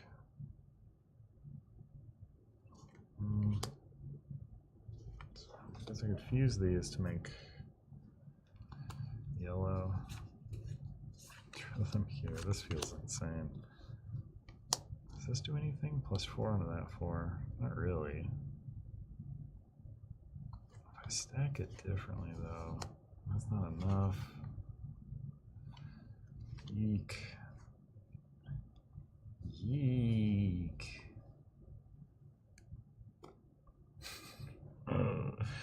Oh, I'm overthinking it. I'm sure. So I do purple here. It's 5 initiative. Beats his 3. Avoids me some early damage.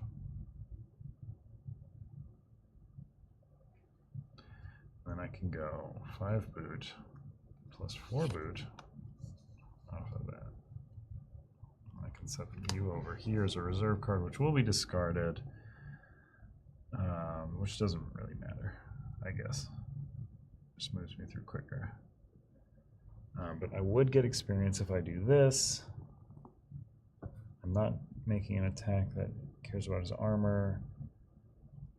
I will take a hit on the tower first because I'm got 9 against 11, so I will block that. So he will lose ambush.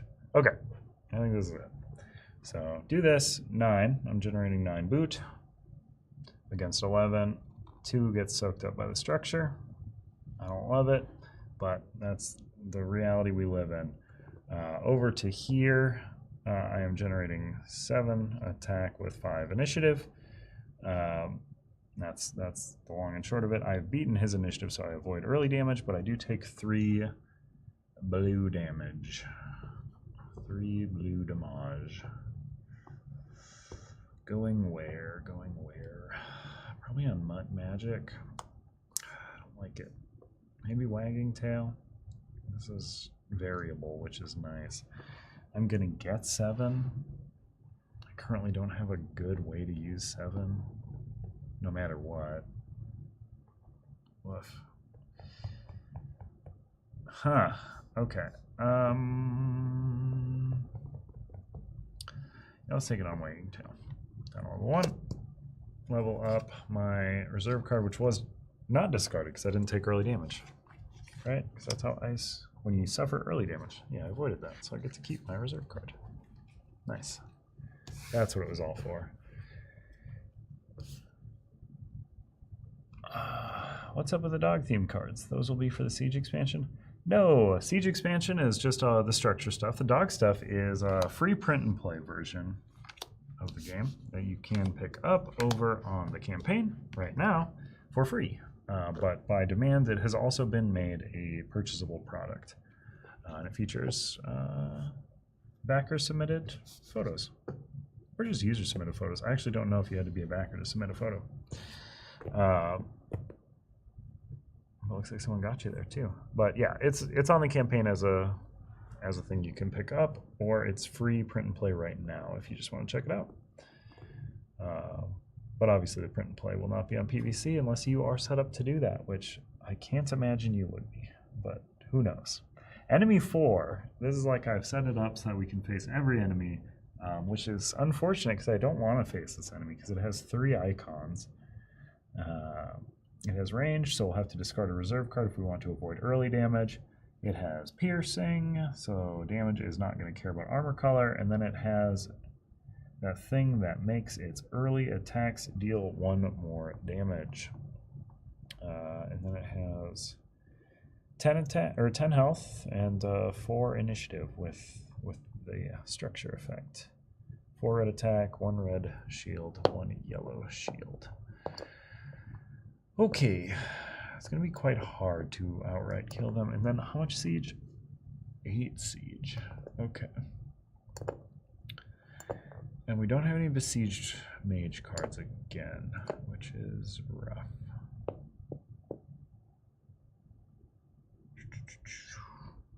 I desperately cannot take another structure hit. We're heading into the final battle right now, basically. How many left? 1, 2, 3. Yeah, next one triggers it. We'll get 9 if we can do this, though.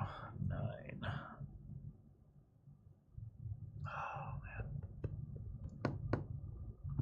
10 health. So I can't fully kill, certainly. I don't think. No.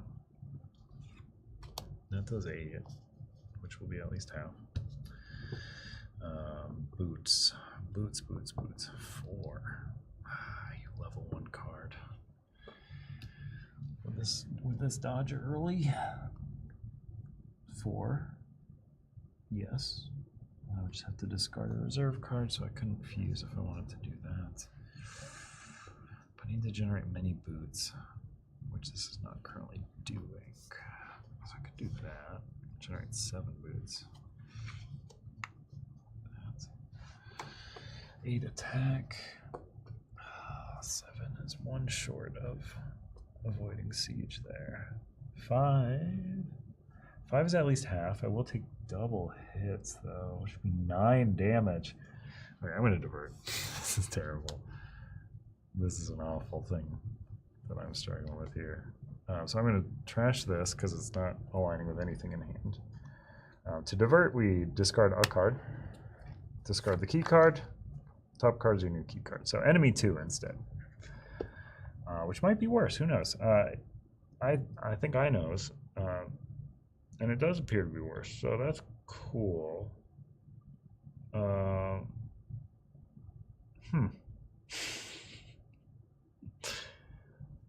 We can definitely avoid the early attack though. Fortified is the one that is, yeah, because it's got an initiative of 0, so anything is going to beat that.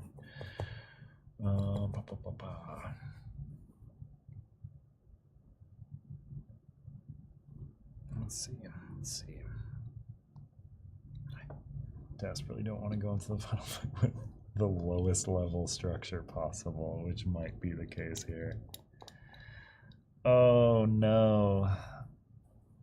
That's fine. I think I can avoid it though, right? 9 siege. This gets me 7. That gets me to 9. He's at 12. This is not half, so I would just. Yeah, no, it's not worth it. Give me 8 attack. Because I could just beat his early damage just outright, no matter what, pretty much. This is not a purple attack or a blue attack. Yeah, let's do that. I don't love it. 2 carryover damage. So we've generated 7 against 9. Brings us to our lowest level on the structure there. So any damage to our structure is going to just get us, which is scary. But that's where we're at. Okay. So that is donezo. Over here we have generated 8 attack, enough initiative to beat his early attack, but we will suffer a regular amount of 3 damage. This is the only one that can block all 3 in 1 card, so we'll place it there. And then that has given us 8 experience to work with, though. So I could put it 5 and 3, which is tempting, but I hate level 1 cards with passion. So that leaves us with 6. So inefficient what I've done, but I could put 5 there. That's fine. Sure. Okay. And then we draw 5, but we only have 2 left. So we're into the final fight, and this is where I'm going to ask Joe so many questions. This final fight's weird and strange. So we're on the lowest level of our structure, which isn't ideal. So how this is going to work. Oh man, yeah, this does stink. So we are drawing, card numbers is the biggest one I need to remember. So let me see here. Card amounts that we draw for our final siege. So we're going to draw 7 for our first hand, and we're going to be creating 2 move sets and adding the value together for a grand total movement. We will also, so basically this dragon here, it's going to look pretty similar. It's got final journey over here, final battle over here. It does have the 7 and these 2 dragon heads here. I'll explain the 2 dragon heads in a moment. But this 7 is reduced by the number of armor remaining on your structure. I have none armor on this last part of my structure here, so that is just going to be 7. That 7 will be reducing my collected move set. So I'm starting with a -7, basically, on my 2 move sets that I'm generating. But I'm going to try. I'm trying to hit any of these goals here. Other than that, this is playing out just like normal. So let's draw our 1, 2, 3, 4, 5, 6, 7. So this is the final journey. That is why our hand is so dang big. All right, so yep, perfect. That is correct. Okay, so we're generating 2 big old move sets here.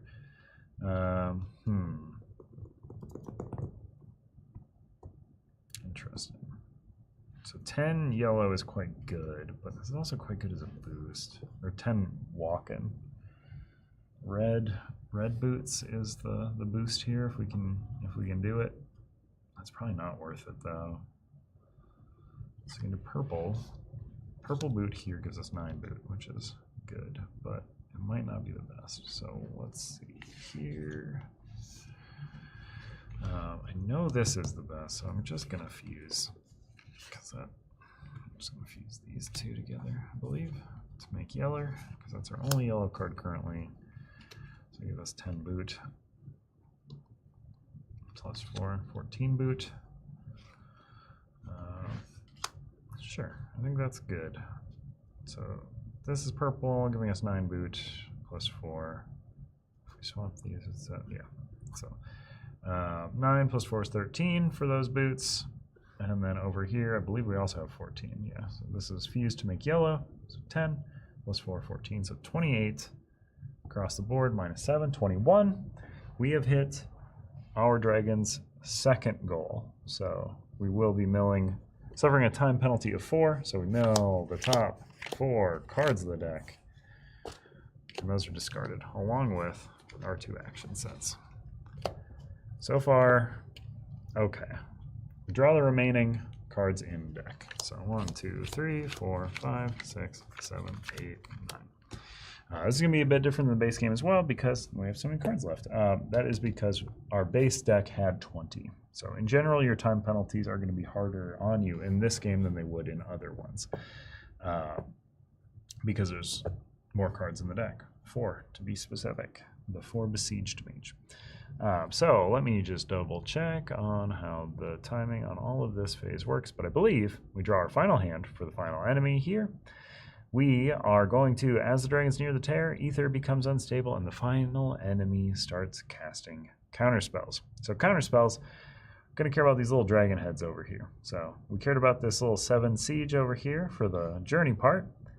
Little dragon heads are how many cards from our hand we're going to choose to discard. And then those cards are going to give the dragon its counterspells. So counterspells for Festrun, the Horned Flame, will, during the attack the dragon step, increase attack by the sum of the counterspell's basic action values. Gross. So he will get plus attack based on what we are discarding. So I think I'm just going to discard very low numbers out of fear, but also to try and preserve what we have. These are not great numbers that I'm looking at in this hand, though. There's so many boots that I would have loved in the last hands. I think I'm just going to discard this 2. This 3. Ooh.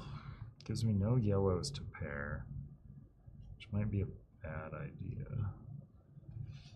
Do I care about pairing purples? No. I'll discard this wagging tail. So the other thing about these counterspells, they cannot be used to soak damage from the final dragon attack either. So these are basically going away for the fight. So I'm going to get rid of our structure because it's, or no, it is still doing minuses to the boss. So I guess I'll keep it in hand in some way here. Is there, the remaining damage on it basically doesn't matter anymore, is why I'm trying to consolidate. So let's see if this works layout wise to just re-swap those two. I'm just trying to show what counter spells are active here. It's the sum of these just right alongside. It's gonna look weird. Maybe, who knows? Let's see. So basic actions are going to be totaling together and then adding to his attack. So he has +5 to his whatever attack we're going to end up taking from him, which is really bad. I don't know how this is going to go. This doesn't look promising, I will say. His health is reduced by 2, which is something, certainly. Let's see. So we want to pair a 9. Yeah, so 9 is big and good. So I think we want that. And I think we want to use this yellow to make a 7 attack off of that. Oh, and our dragon also has this. What is that? 9 tier mark. I don't know if I have that symbol. That might be a new one. Or is that 9 poison? Joe, is that 9 poison? It certainly looks like it's quite scary, but I could see it. But let me play this out anyways. I mean, I think I'm avoiding early damage because he has a 12 initiative, which is very beatable. Right now, outright, I'm generating 11 without any boosts. So yeah, we're doing fine here. That's boss poison. Yeah, I hate that. Okay. Gross. I don't like it. I'm 1 card short of fusing, which I also don't like. There's a lot of boots in this final hand here.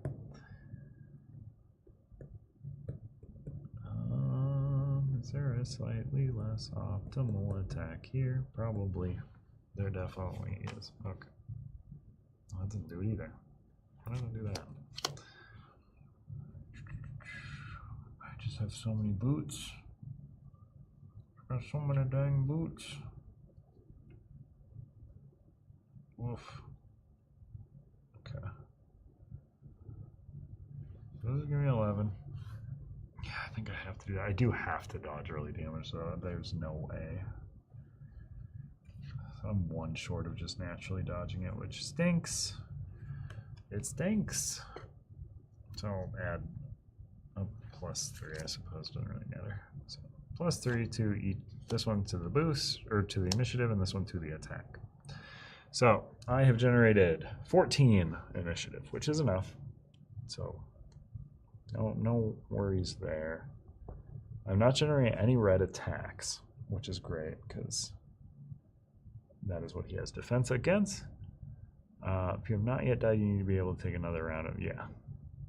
Oh, perfect. Okay, that's a little less scary, but still, I just really want to avoid that 16 damage that would come from that alone. So I've done that because I've made 11 for initiatives, and then I've boosted one of them, so up to 14 beats 12.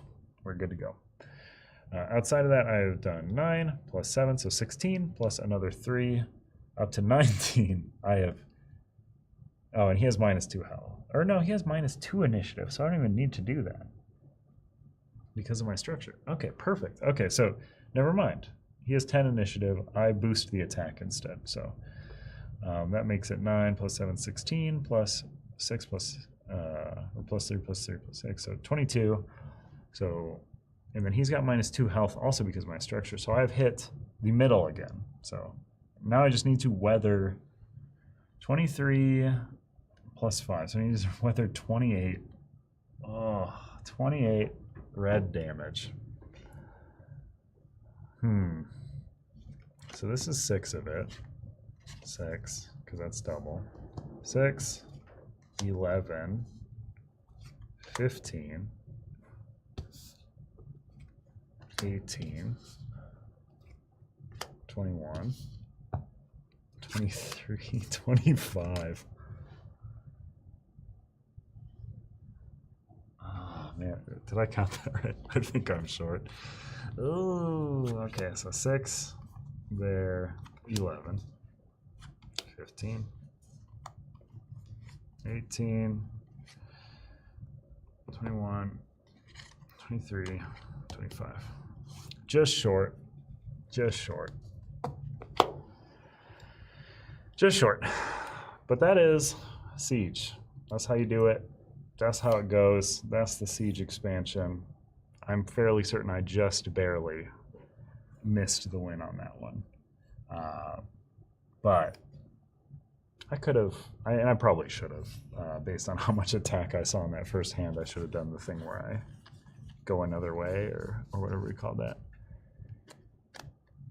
I'm adding the counterspells to it, Joe. So it's during the attack the dragon step, increase attack by the sum of the counterspell's basic action values. So he had +5. Unless I'm not doing that right, unless I add that, I assume that's attack, his attack, not my attack. Unless he's like a nicer dragon who wants to help me with his counterspells. Okay, yeah, I thought so. Yeah, I have just I beat him without counterspells. So if you do this to the card, I got him. But if you do that, I've lost. That was interesting. I like the counterspell thing because it does make me feel less bad about bringing these low-level cards in. But I definitely should have gone another way because in that first hand I saw 9 damage. I mean, that 10 damage. I should certainly have cycled that back through. That 13 damage I just sort of hung out with. Yeah. Should have really prioritized trying to get the big hitters in my hand for that one. But that's how you do it. His +5 high for counterspells. Really? I thought I did pretty okay for the counterspells. Maybe I was playing the bad ones, but I think that was... Yeah, I certainly could have hurt myself much worse with the counterspells. But that's how you do Siege. So that's Siege. I will reset back to dogs here. As the... What am I doing? I'm losing it on this card. Okay. Dogs.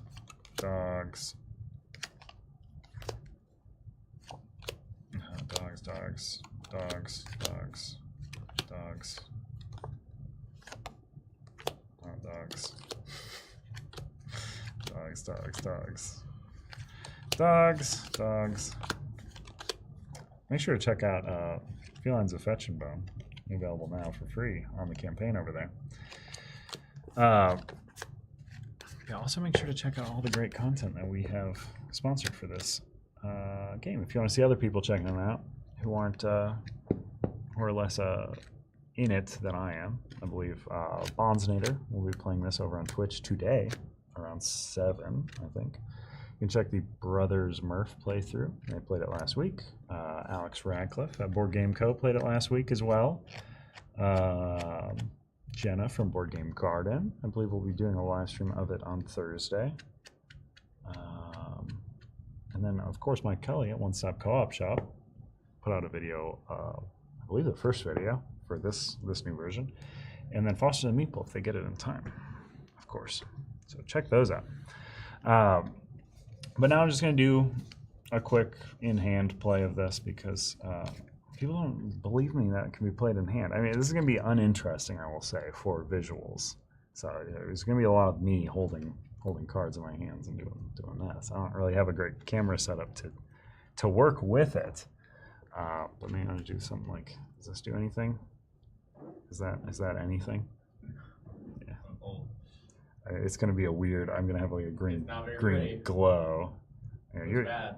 Yeah, I mean, there's a delay, so this is going to be sitting there while you're telling me it looks bad because I want to see it. But it will look bad, I'm sure, this thing. Okay, it's coming up. The delay is coming up. There it is. Oh, that does look bad. It does. Yeah, we're not gonna do it. Well, that shouldn't move. Let me see. I can change my setup a teensy bit just to make it a tiny bit pretty. I'll just unzoom a camera or move a camera over. Yeah, we'll do a camera for each. A camera for each, I say. I'm not gonna play this. Don't mind us. We're just restructuring here. I'll set this photo. Don't hit the mics. All right. Yeah, here incoming is hand play. So if you've been curious about seeing this played in a hand, I'm going to do my best to show you that in a way that actually might look kind of okay, maybe. Just use the right camera. Yeah, I suppose.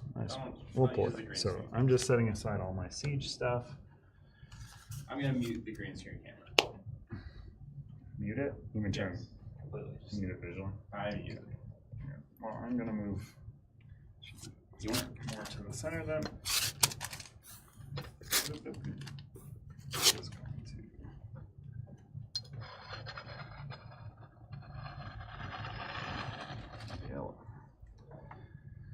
yellow.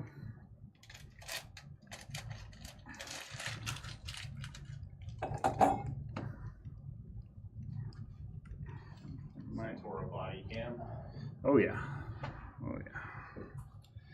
I've got one of those. Sure do. I'm not a spectral form. These are my little handsies. Yeah, I'll switch over to the primary camera. Let me see.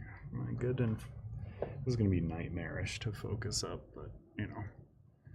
It actually looks pretty good right now. Really? Yeah. For my hands? I mean, Yeah, I've got a light glaring off of You it. left So. it at that focus level. Sure. Okay, so we're still going to be playing with dogs. Again, caveat, this game does not actually have the dogs. You can get it with the dogs for free right now as a print and play.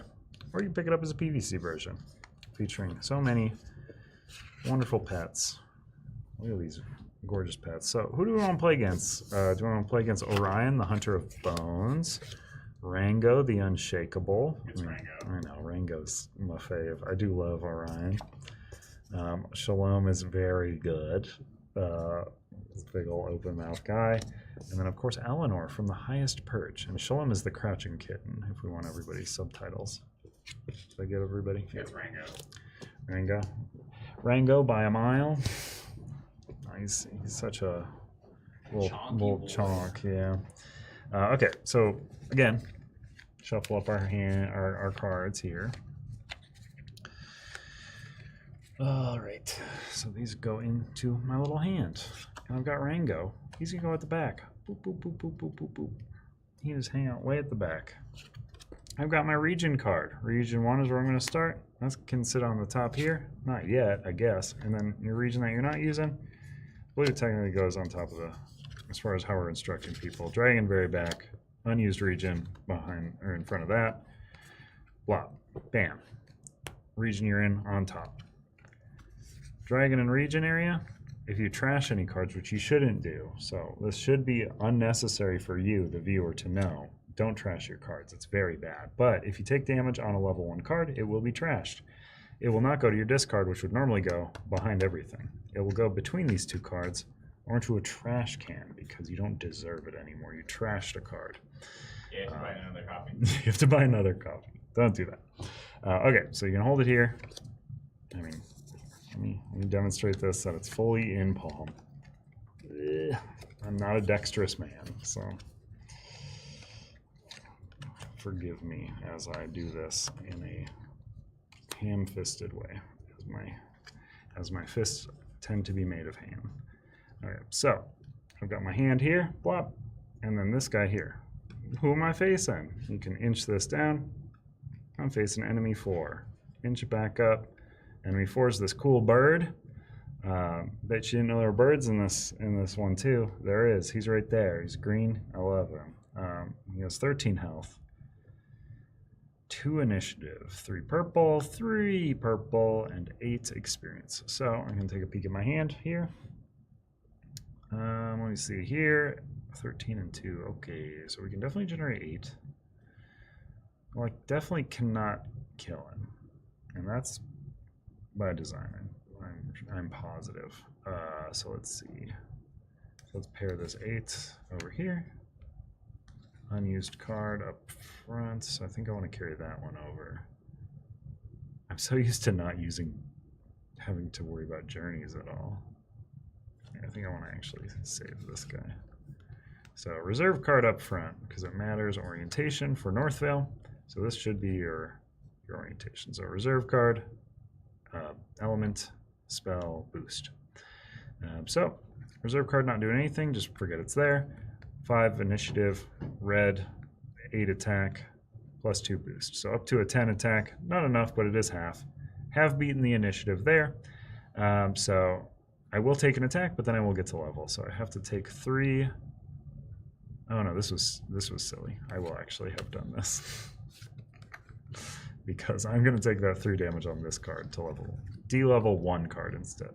So this cannot be leveled up now. But now I have 8 experience to work with. What do I want to do it to?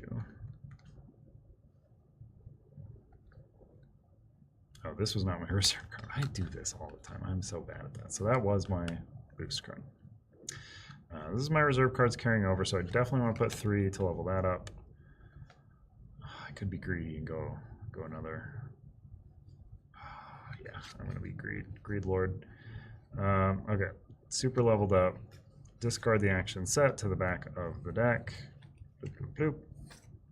Set this over here. Draw your next 3 cards. Region card back in place.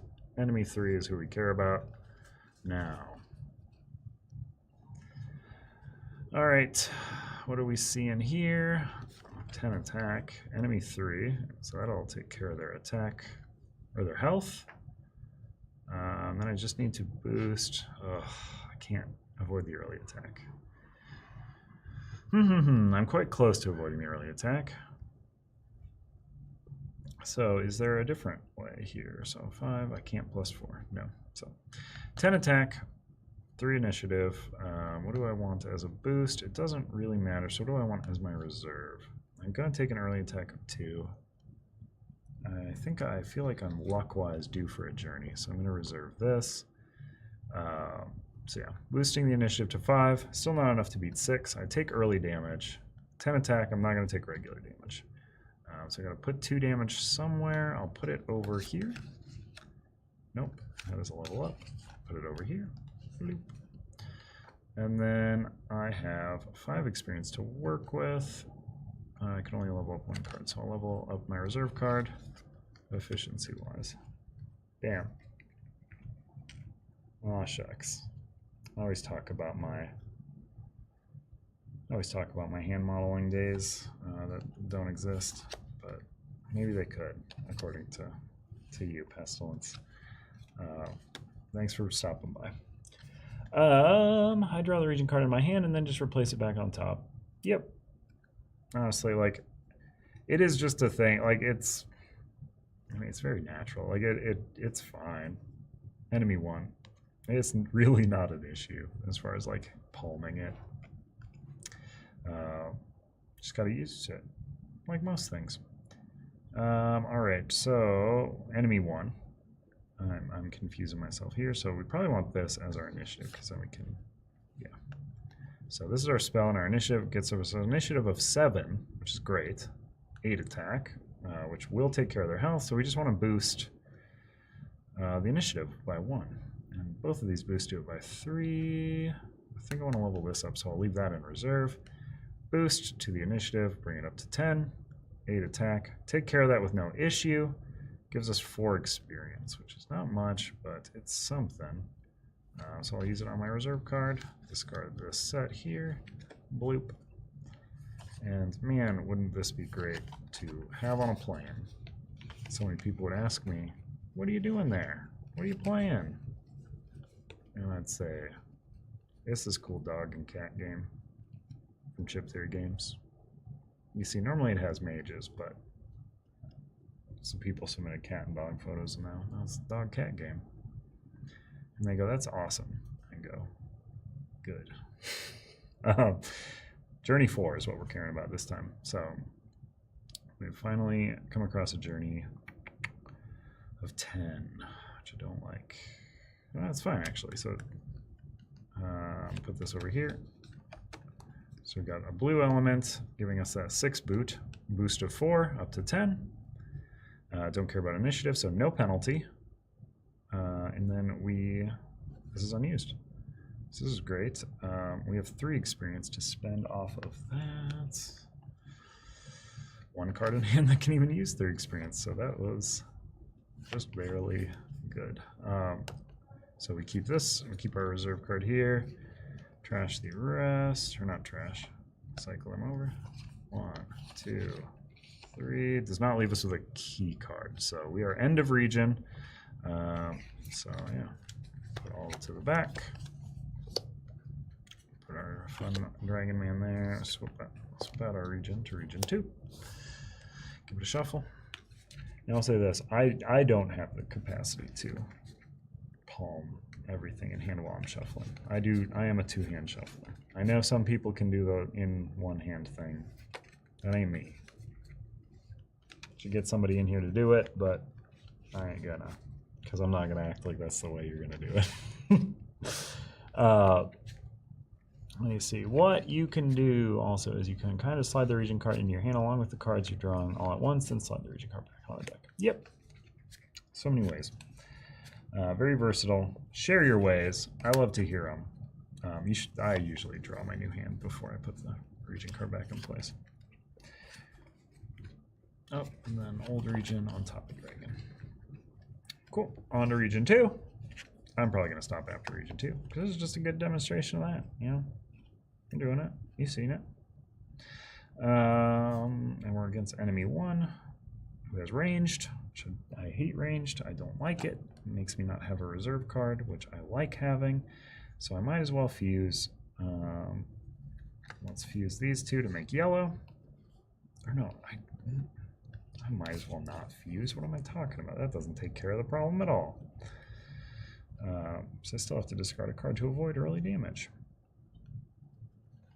Okay. I need purple. Don't have it. I need yellow. I don't got it. Those are my attacks. So 6 is fine. Sure. 6 plus 3 will be okay. Oh yeah. But I also want to beat initiative. So if we put U here as the element, U here is the boost. Okay, and then so we have done this. 7 is our initiative. Element is red, doesn't match up here, so we have a 6 attack. Plus 4 to our attack is 10, so we have beaten all this. We do have to discard our reserve card to avoid early damage, which is fine. But I've avoided everything, and I've been rewarded with 5 experience points, which I'll place on this fella here to give me some purple armor. Discard the rest of the hand here. And draw my 4. Bloop. Right. Okay. I'm doing great this run, by the way. Just, you know, this is just to show off playing it in hand, but this is a masterful run. Just truly, truly showing. Enemy 1 once more. This is really running me through this deck quick, though. And I can't avoid early damage anyways, I don't believe. So pair that for 8 attack. I can boost it for +2 to the attack. Initiative isn't high enough, and attack isn't high enough, so I have to choose one to boost, so I'll boost the attack. I won't discard a card to avoid early damage. I'll take 2 purple. 2 purple on, let's see, take it on the Rain of Blood. So de-level that. I can't use it to, I can't level it up, so I will just discard it at this time. And then I have 5 to spend. How much would that have been? 3? Yeah, that's not it. So I will level up my reserve card then. Discard the rest of the action set. Gloop. Draw my 1, 2, 3.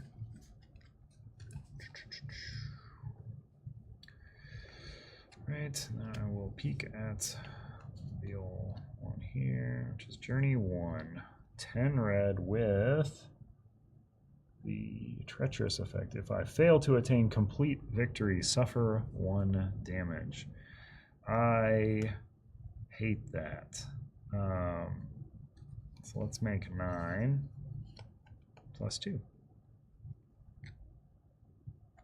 Well, it's actually 9 plus 3. Bam. Yellow plus 3, so that gives us 12, which beats 10. So it's a complete victory. Now I'll spend my 4 experience to level up my reserve card. Discard the rest of my action set. Draw back up to 4. I'm trying to show all the different ways you could set your region card aside. It ain't really a thing. Oh man, this is a stinker of a hand. I do see. Enemy 2. Looks like another Rango. This one loves a skull, and it is not another Rango. It's just another. Is it tortoiseshell? Is that what that patterning is? I don't know. I ain't good with cat words. Let's see, 5. You got 10 health. That stinks. So this gets me to 7. That gets me to 10. 2 initiative. My goodness. We're definitely gonna suffer an early attack, it looks like. That's fine. I can avoid the regular attack. So what do I want to reserve? Let's reserve you, because I want to spend experience on you, I think. No, I want to spend experience on you, but I shouldn't probably. Okay. This is my set. 7 attack, 2 initiative, plus 3 to the 7 is 10. Take the early damage of 2. And I will place that upon Mutt Magic. And then I will spend 3 to upgrade the purebred, discarding the rest of the action set. Drawing my 1, 2, and that's the end of the region. Wow. So not enough to complete the next region. We're on to region 3. You get it. That's how you do it. But yeah, I'll continue for like a sec here, just to I'm just having a time. It's just a fun game, just a fun casual game to just sit and do. But if anyone has any questions, let me know. free to tackle them now. Otherwise, we will be wrapping up shortly. This is how Dragons of Etchinstone plays out of hand. Earlier was how Siege plays out of hand.